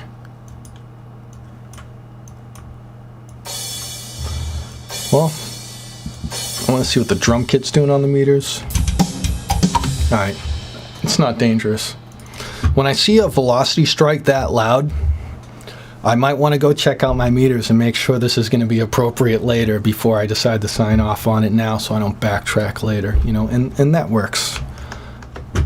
And I mean, a compressor is going to push that down later, but I still don't want that louder than my other drums, which it is not. I was just trying to confirm that. All right, let's get into the recipe. We're going to do the same thing as before with timing left to right. Now we're going up to down. Here we go, here we go. Let me peek at the screen real quick. So if you're in Pro Tools under event operations, you just go from quantize to velocity. So people who are in other DAWs, I apologize. We'll get into this someday, probably, if I can keep doing Shootie school stuff. All right, there's a rule in here, and I'm going to try and get an analogy out. So as I continue to speak for the next few minutes, you're not trying to figure me out. Like, I'm going to try and get you on the money up front, so try and remember, try and pay attention right now. If you remember when we were talking about quantizing off the grid from left to right of the grid, remember my left's the opposite of yours, so, and I was saying here's how big a quarter note is, and here's where randomize lives. This is a similar analogy. If you go down to scale by, and you put scale by on 100%, and this is like the instruction manuals on how to defuse a bomb right now. All right, it's important. Getting back to the last part of the tutorial, randomize lived conveniently in the middle, so things would shift off in access. Setting this to 100% is putting an axis right here. Okay. Setting this to 100% says, I acknowledge where all of your velocity is right now, and I will make decisions based off that. If I premeditated this, I would have a good paragraph for you, but I don't. Setting that to 100 means Pro Tools will take a snapshot of where all your velocities are, individual notes, every single individual notes. It could be thousands of notes at this point. It acknowledges where every single note is, and every adjustment you make from here on out, it will start from there. Okay? So 100% is almost like putting randomize in the middle. Imagine if in the previous part of the tutorial, randomize started over here. The whole formula wouldn't make sense anymore. It would be crazy. Just like this formula would react insane in a horrible way if you did not set scale by to 100%. I hope that doesn't have to be sensible to you. Do that if you want to humanize drums the way I'm teaching you. You have to do that, and when you have time to experiment on your own, you can figure it out, dude. This thing. All right, scale. Scale's a good word. This is a sliding scale. So if I put that at 200, stuff's just going to go crazy. And 100, I don't know, I feel like if this was in percentage and it just said where's your baseline, 100% is like saying 0 is my baseline. Let's do positive and negative from 0. Done with this explanation. That I want to say, I hope that's sensible to you, but I mean it's complicated. Set that to 100, which means it will maintain all of our work and make shifts from that axis. And This is going to be pretty darn easy. Let's skip the four. This is 4 measures. What is this? 1, 2 measures up front. Let's skip those because that's just too little. Let's now select our verse.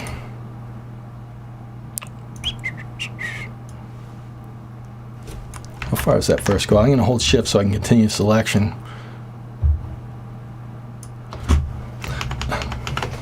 Here's a power tip, and I see the evidence right in front of me right now. When you quantize things left and right, and your notes randomly will either go left or right, sometimes they go left into the previous section of the song. Look at what my selection on the screen. My kick drum is not selected. Why? Because there's milliseconds of it in the previous section, right? So these are details we need to watch out for. Not only do I want to add this to my selection, because this is the kick on beat 1 of verse 1. It's, according to Pro Tools, this kick is actually like a 1,000th of a note late in the intro. So let me hold select the proper tool, hold select, and get that into our selection. And then, but that same rule applies to the next section. Do we select the first notes of the next section? Yes or no? Let's find out next on Shootie School. Look, and we did. We selected, it's probably a symbol or something. Let's deselect that. This is why you do not humanize at the beginning of a project, because editing song structure, notice how I started this nightmare of a live stream off with advanced song structure editing. That's because I had to get those chores out of the way before I did something like this, because copying and pasting song structure elements at this point is going to turn into a nightmare, because we humanized and because notes are now milliseconds behind the section they actually belong in. It's going to turn into a mess. You're going to export your song, release it to millions and millions of people, and right before you're rich and famous, people's going to notice there's no kick drum on beat 1 of that chorus, and you're going to flop all because of a kick drum. Been shot from Shootie School. So now that I've explained that notes now live outside of their intended sections, but only by milliseconds, and now we know that we need to select those. Now we're ready to humanize some velocity. We're set at 100%, and let's randomize. And I'm recalling me doing this a month or two ago, and I'm going to guess this is 10%, because this formula is totally different than the last formula. Why? Because we're not using note durations as a foundation anymore. We're not, a quarter note doesn't affect our randomized percentage. An eighth note doesn't affect that percentage even more, and so on and so forth. There's no more time in the formula. It's like, it's not even algebra anymore, man. It's just like times tables or division or something easy like that. This is so much more digestible. It's fantastic. 10% randomization over here is going to do the same 10% randomization on a different project at a different tempo with different note durations. It's fantastically more easier to understand, as long as you go scale by 100%, assuming you already have your velocities at a base level that you think is right for the song, which for me, to recap, for hard rock and metal, I like 115, and if I hear something I don't like, I will shift from there. This song has a bass line, a template I like. Now I'll randomize, and I'm just going to put it right up to 10% and hit it. What does randomized 10% mean? All right, I already explained what 100% is, and I don't want to bore you guys with recovering that. You heard it. I hope you got it. 100% means this note right here will stay right there before you randomize it. If this is not at 100%, it means that note will move before it gets randomized. It's a pain in the ass what that is. And I'm going to do 10%, and again, randomized means the same thing though. It means we're going to take the note at its current velocity, and we're going to go 5% up. We're going to go 5% down. That's it. And 10% really seems safe. In fact, for a metal song that I want to feel more consistent dynamics with, maybe less is more. And let's watch the sections of the notes. Man, I wonder if this garbage is even entertaining. Did we lose everybody yet? There's 4 people. We lost a couple people. Bummer. Let's hit apply and watch all these notes right here. Bam. Whew, that was a big hit. Let's listen to it.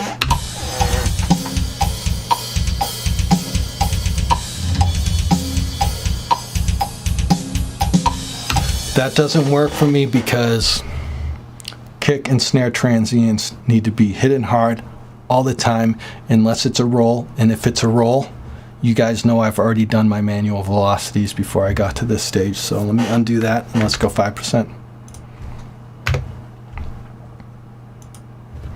It looks a little better.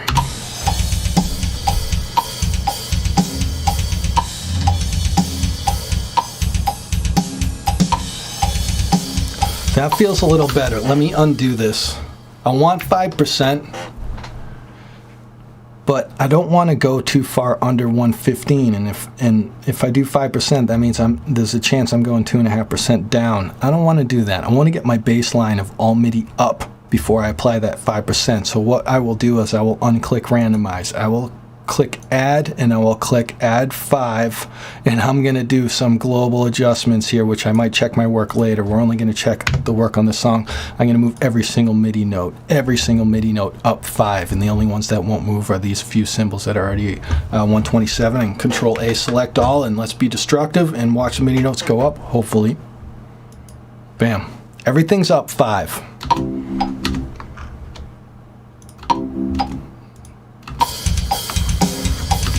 Okay, and now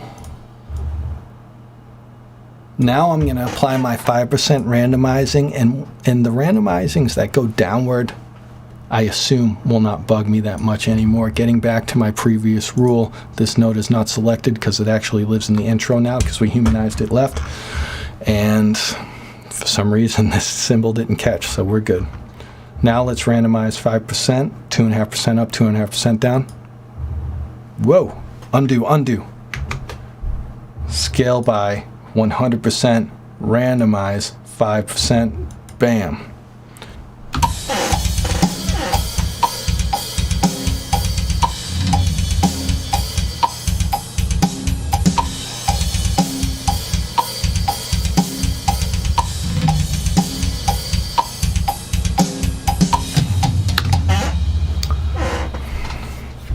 I'm getting a little desensitized to whether I want to make like signing off calls or not, but let me just tell you, I'm not going to say that works. I'm going to tell you what I like about it though. If I bring the kick drum velocity down too much, it's not going to click as hard. I need the click.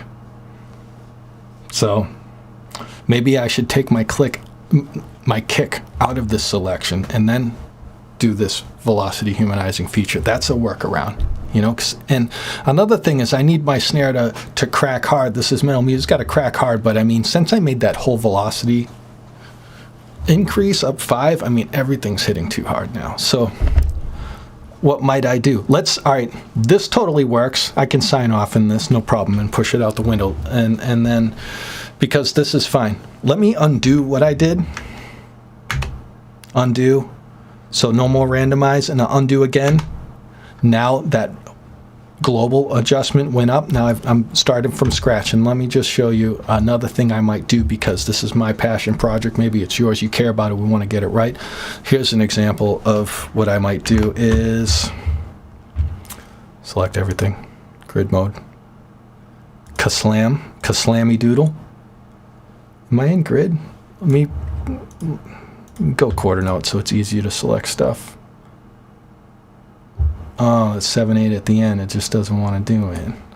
8th note. There we go. Get this little bugger back in there. Gotta do it. Pay attention to detail, people. Get this guy out of there. What might I do?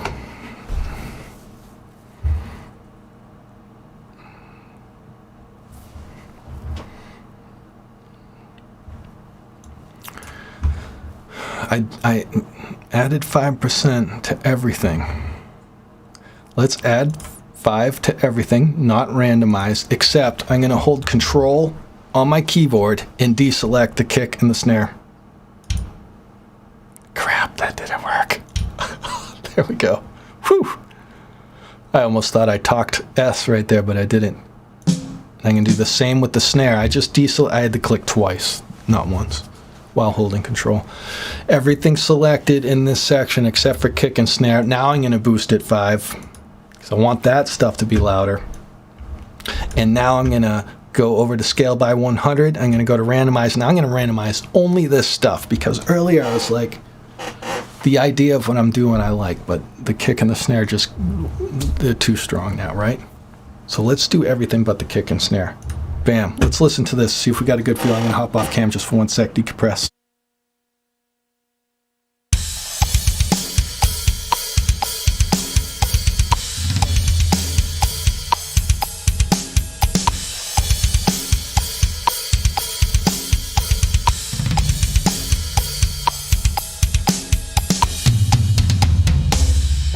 One thing I'm noticing is that hi-hat is getting humanized well with the velocity, and I kind of like where it's sitting.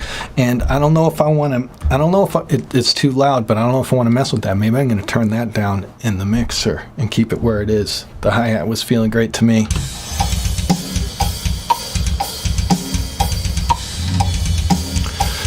And those drums, the roll, totally cool with that.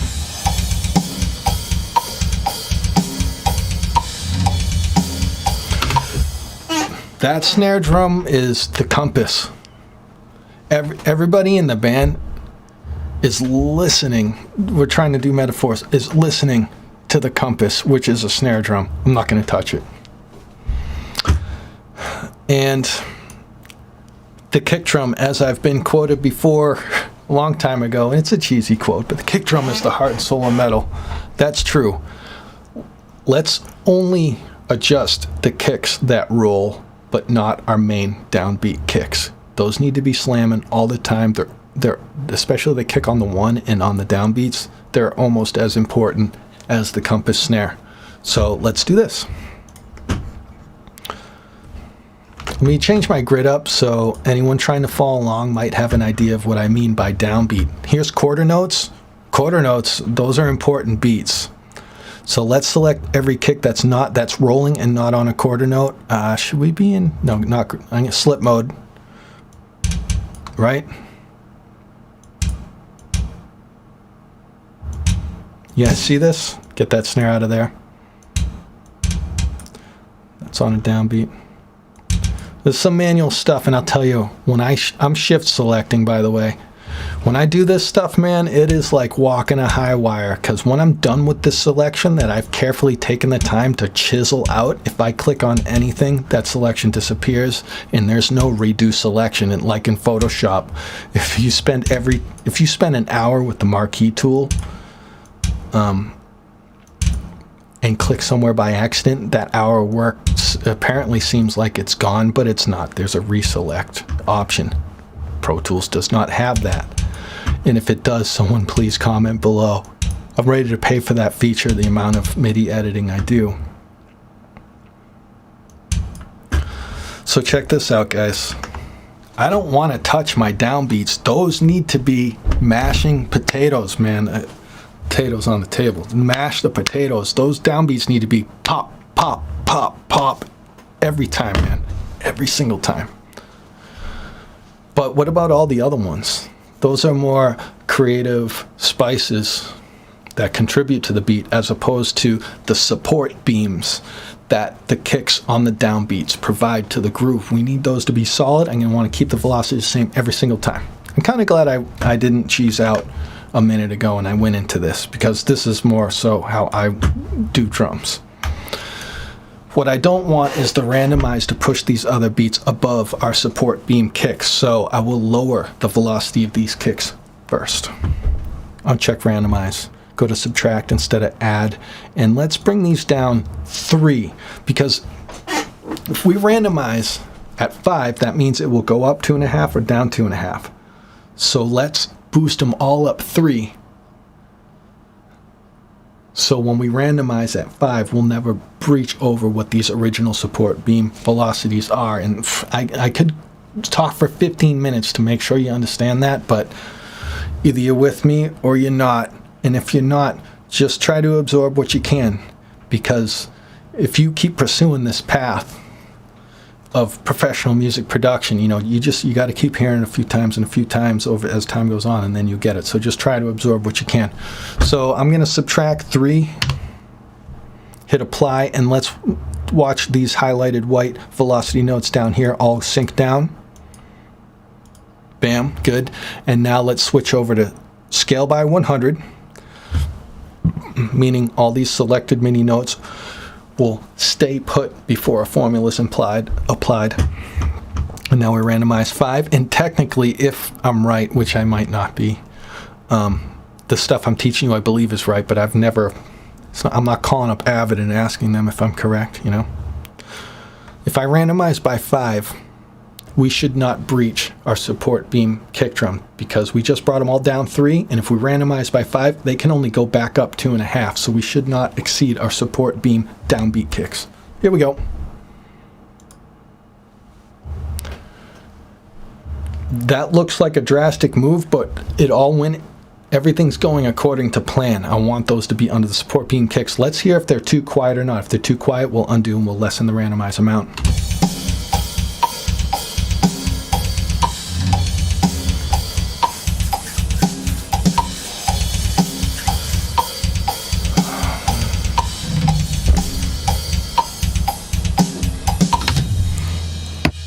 I'm just going to kick back for a minute and be happy I got that on the first one. I'm going to read the chat for a minute. I'm going to play the song for a minute. I'm going to take a break and read and comment in the chat if there's anything relevant for me. I'm going to listen to the song. I'm ready to sign off on verse 1, by the way. I smoke that, and everyone's loving the taste from the grill, man. Really, I'm happy with that.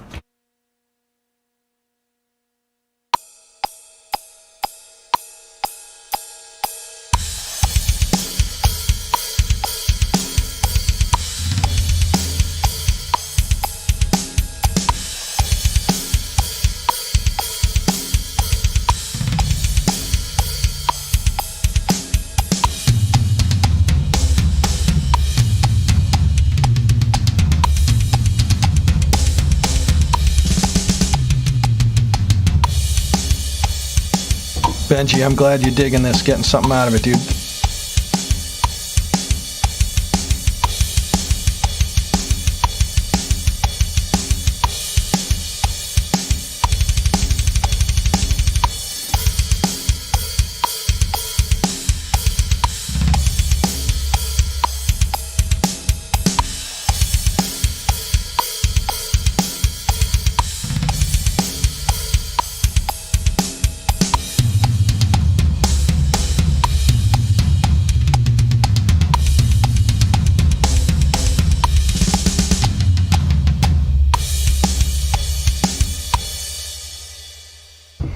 I'm happy with results so far. Keep in mind, we only did 2 sections of humanizing the time of the velocity, quantize, and we only did 1 section of humanizing the velocity. And take a look at this mess of green dots compared to the continuity of all my 115 velocity with my few adjustments. This is humanized. Let me zoom in more, and you can't really see now that the velocity is all crazy, the humanization of the left and right stuff. You can kind of see some, well, those are 30 seconds. You can see some little flammy stuff popping out there, as opposed to everything's clickety-click, click, clickety-click, click over here.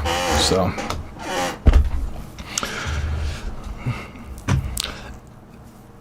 yeah, let me tell you, Raymond, when you get attention from the Sin Knight about stuff, man, he's a fantastic dude. And he's going through some stuff that he's been going through for a long time, man. So, man, I love it when that guy is like, hey, man, how are you doing? Let me make your day, which he makes my day. Probably on a bi-weekly basis. Every other week, that guy makes my day, besides just dropping in and saying hi, man. He's a fantastic dude, man. He's a master of suffering, and he's fantastic with his empathy, man. He's an amazing dude. And I get it, Ray, dude. It's like, if I didn't have music, I would probably follow the path of Not many. I don't want to judge the people that live around me, but you know, I'd probably be divorced with a baby, heroin addict, possibly dead, or I would be an accountant. You know, that's where I would be without music. I would have made so many poor decisions because I didn't have something to hold on to, something to ground me when my mind was like, frack this, you know. So I get it, buddy. Let's keep rocking. All right.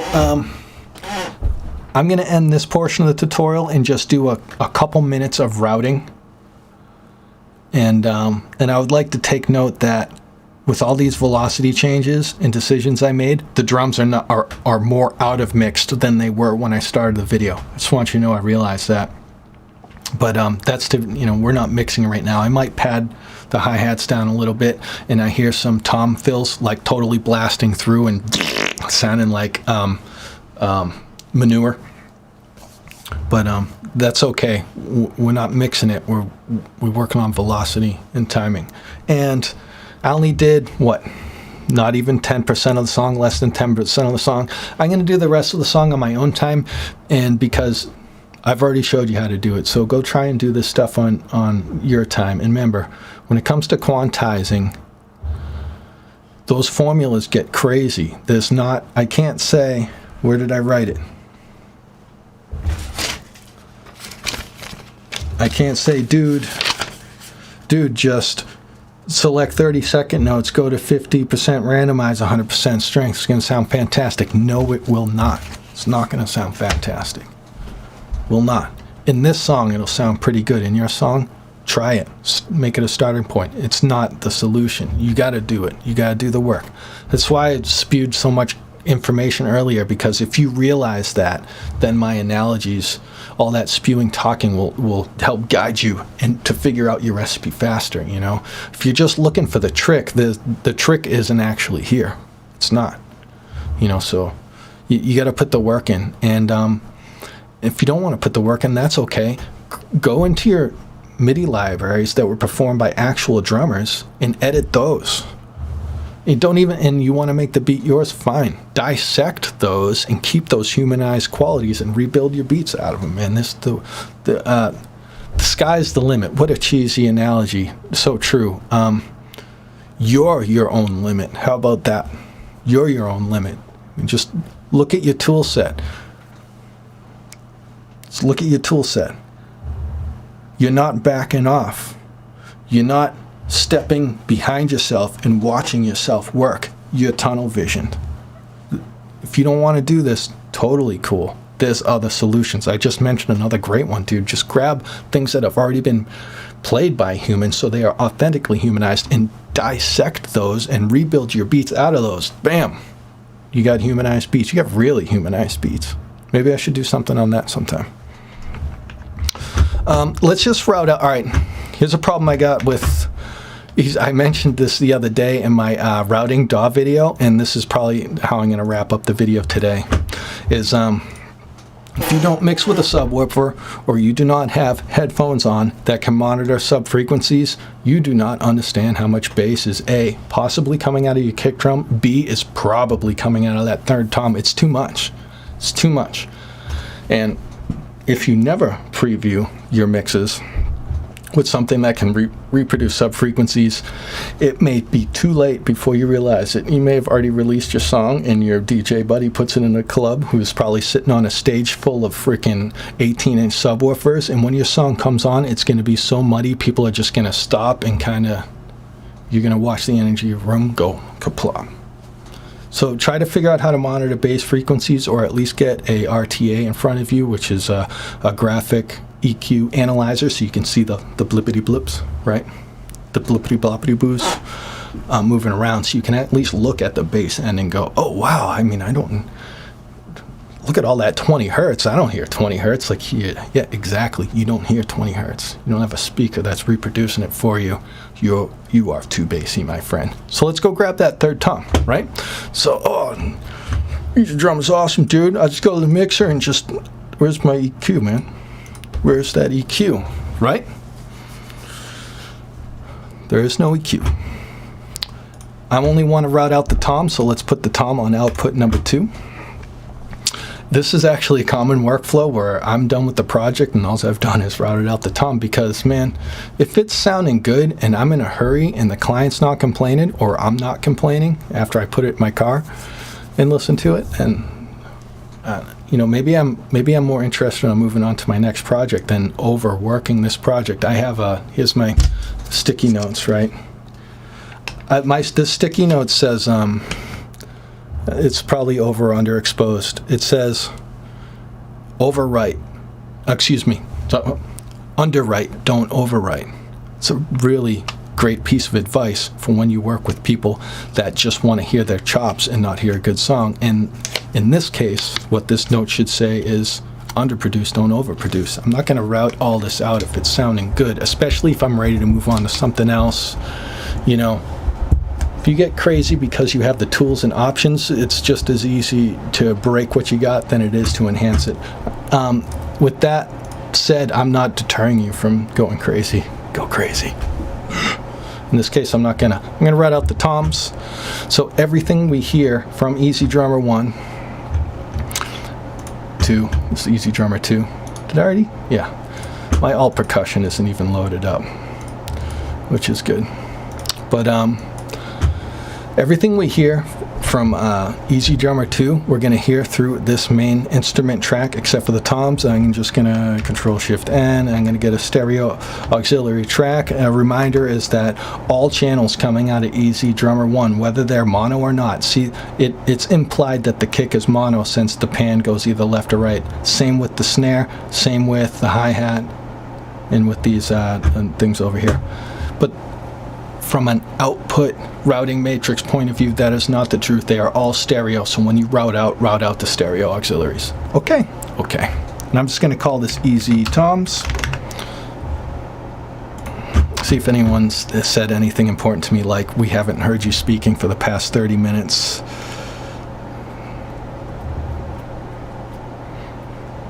Rock on, Raymond. Rock on, my band. Feel free to delete your comment, though, now that Anthony and my boy have seen it. So no, I don't know if spam bots can come by and grab that from chat. I don't know if they're that smart, but if they are, I don't want you getting spammed from my chat. All right. And so now here's my easy toms. Nothing's gonna happen yet until I route the toms there. I'm gonna go where it says, what do I want to input into this auxiliary channel? I want to input from a plugin. EZDrummer 2 is actually the only routable plugin in this section, so it's a no-brainer. There might be a list of plugins. If I was going crazy with my Kontakt native instrument stuff, I would see a list of plugins here. This tutorial's over really soon, by the way. I'm getting the H out of here, and I appreciate the 4 of you that made it this entire time. I had 6 at one time, and I appreciate you other guys too. I don't blame you for not sticking around, man. You guys got a life. I'm gonna get back to mine too. I'm gonna play a video game or two before I get back to passion projects. So anyway, our tom should be coming through here, and let me just put which I was talking to Michael about this. What's Michael Phantom about this Fab Filter, man. Since I bought Fab Filter, I have not used anything else. It's got a real-time analyzer going non-stop. It's fantastic. And let me just the bridge has a lot of toms. Bridge pre-chorus,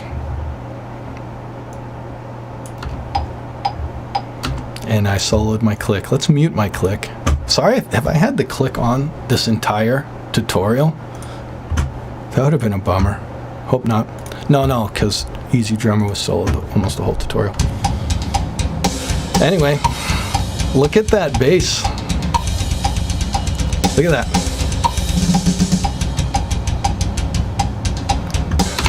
That's a lot of bass.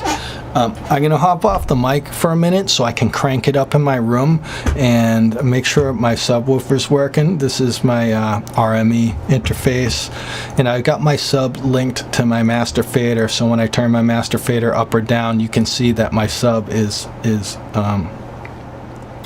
following along, which is a good workflow for me. So I'm going to take a minute. We're going to listen to this bridge a little bit, and I'm just going to crank it up in my room because my sub's dialed in enough for me to make decisions. I wouldn't say this is Universal Studios mixing a feature film, but it's good enough for close enough for comfort is how I would classify it. So stand by for a minute. Let's listen to this and go ahead and watch this RTA, and I'm probably going to play with a little bit while I'm off mic.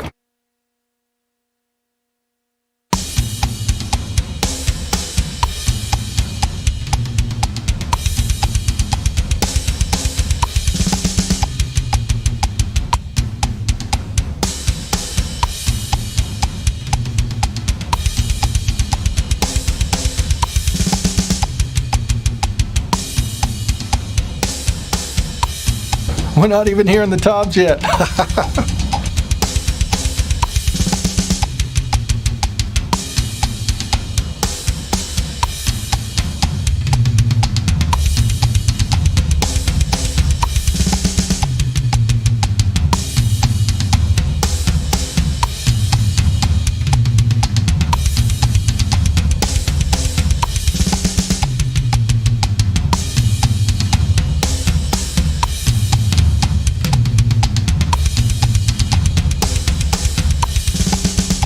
That second to last tom's a little hot.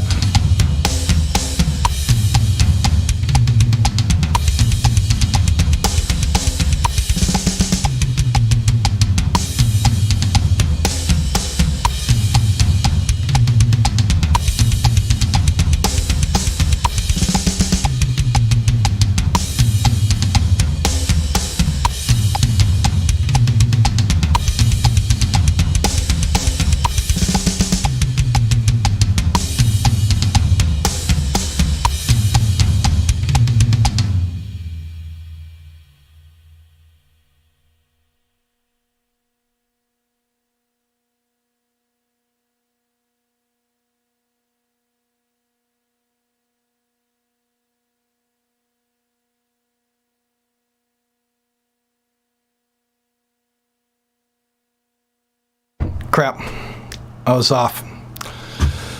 What did I do with the mic off? Did you guys warn me? The mic. Thank you, Anthony. What's up? It's me. Welcome to the party. It's gonna end, but boy, did we get crazy technical. What I was mentioning while I was doing that, first of all, I didn't have the tom soloed up, so when I threw the EQ on, I couldn't hear it. Then I realized it. I brought the toms in, and then I was deciding that the floor toms were overpowering. It could possibly be because they're panned too far to the right, or they might just be too loud, so I did a little volume dip here. I did a bigger volume dip here. And then I went over to the high pass filter. High pass filter, HPF, high pass filter. Let the high frequencies pass. All these frequencies in the green are allowed to go, and everything before it, the bass frequencies are cut off. Meaning the entire point of me routing the toms out to its own auxiliaries because they are too bassy, which they most certainly are. I got my sub on. It's rocking my entire room here. And so I just wanted to tame that bass. And once I tamed that bass, I realized the attack of these toms were coming through, so I put them down a little bit. And this is, I wouldn't sign off this and say that it's mixed, but this was a big fire that got put out.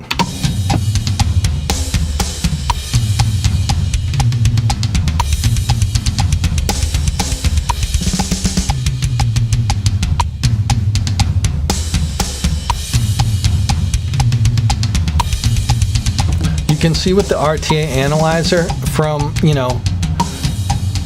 from 60, 50 to, 250 hertz, that's really where the toms are hitting. All this garbage down here is just sustaining bass. And if we're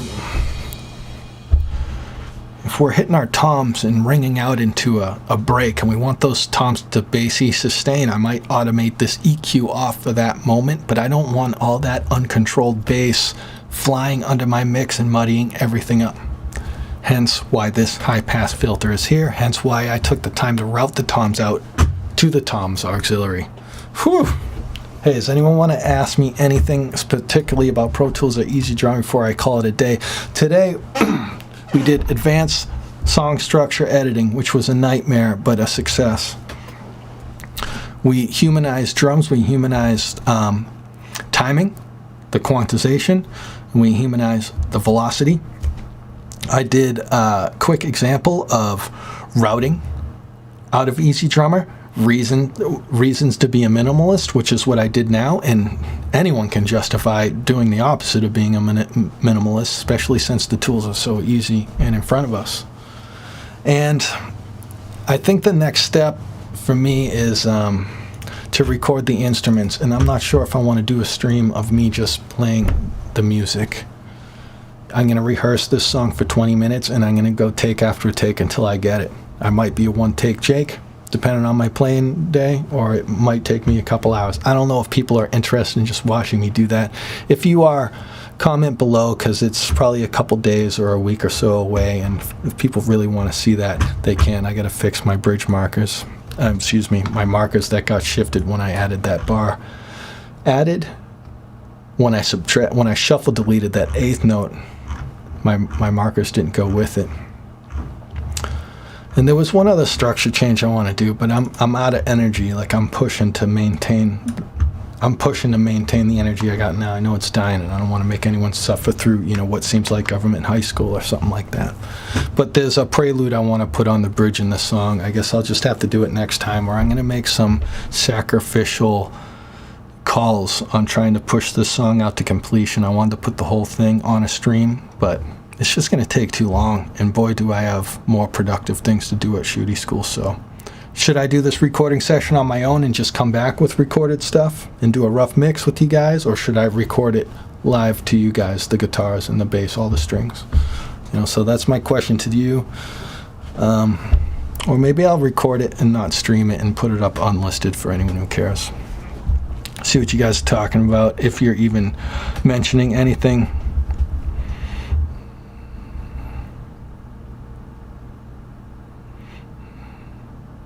Sin Knight, I appreciate your support forever, man, and I can probably vouch for it in the future too, man. I know that you're such a fantastic guy. Raymond, thanks so much for participating today, man. It makes my day not to be doing this solo, even though I would still do it. I've played many empty bars where it was just the bartender, and that's a bummer.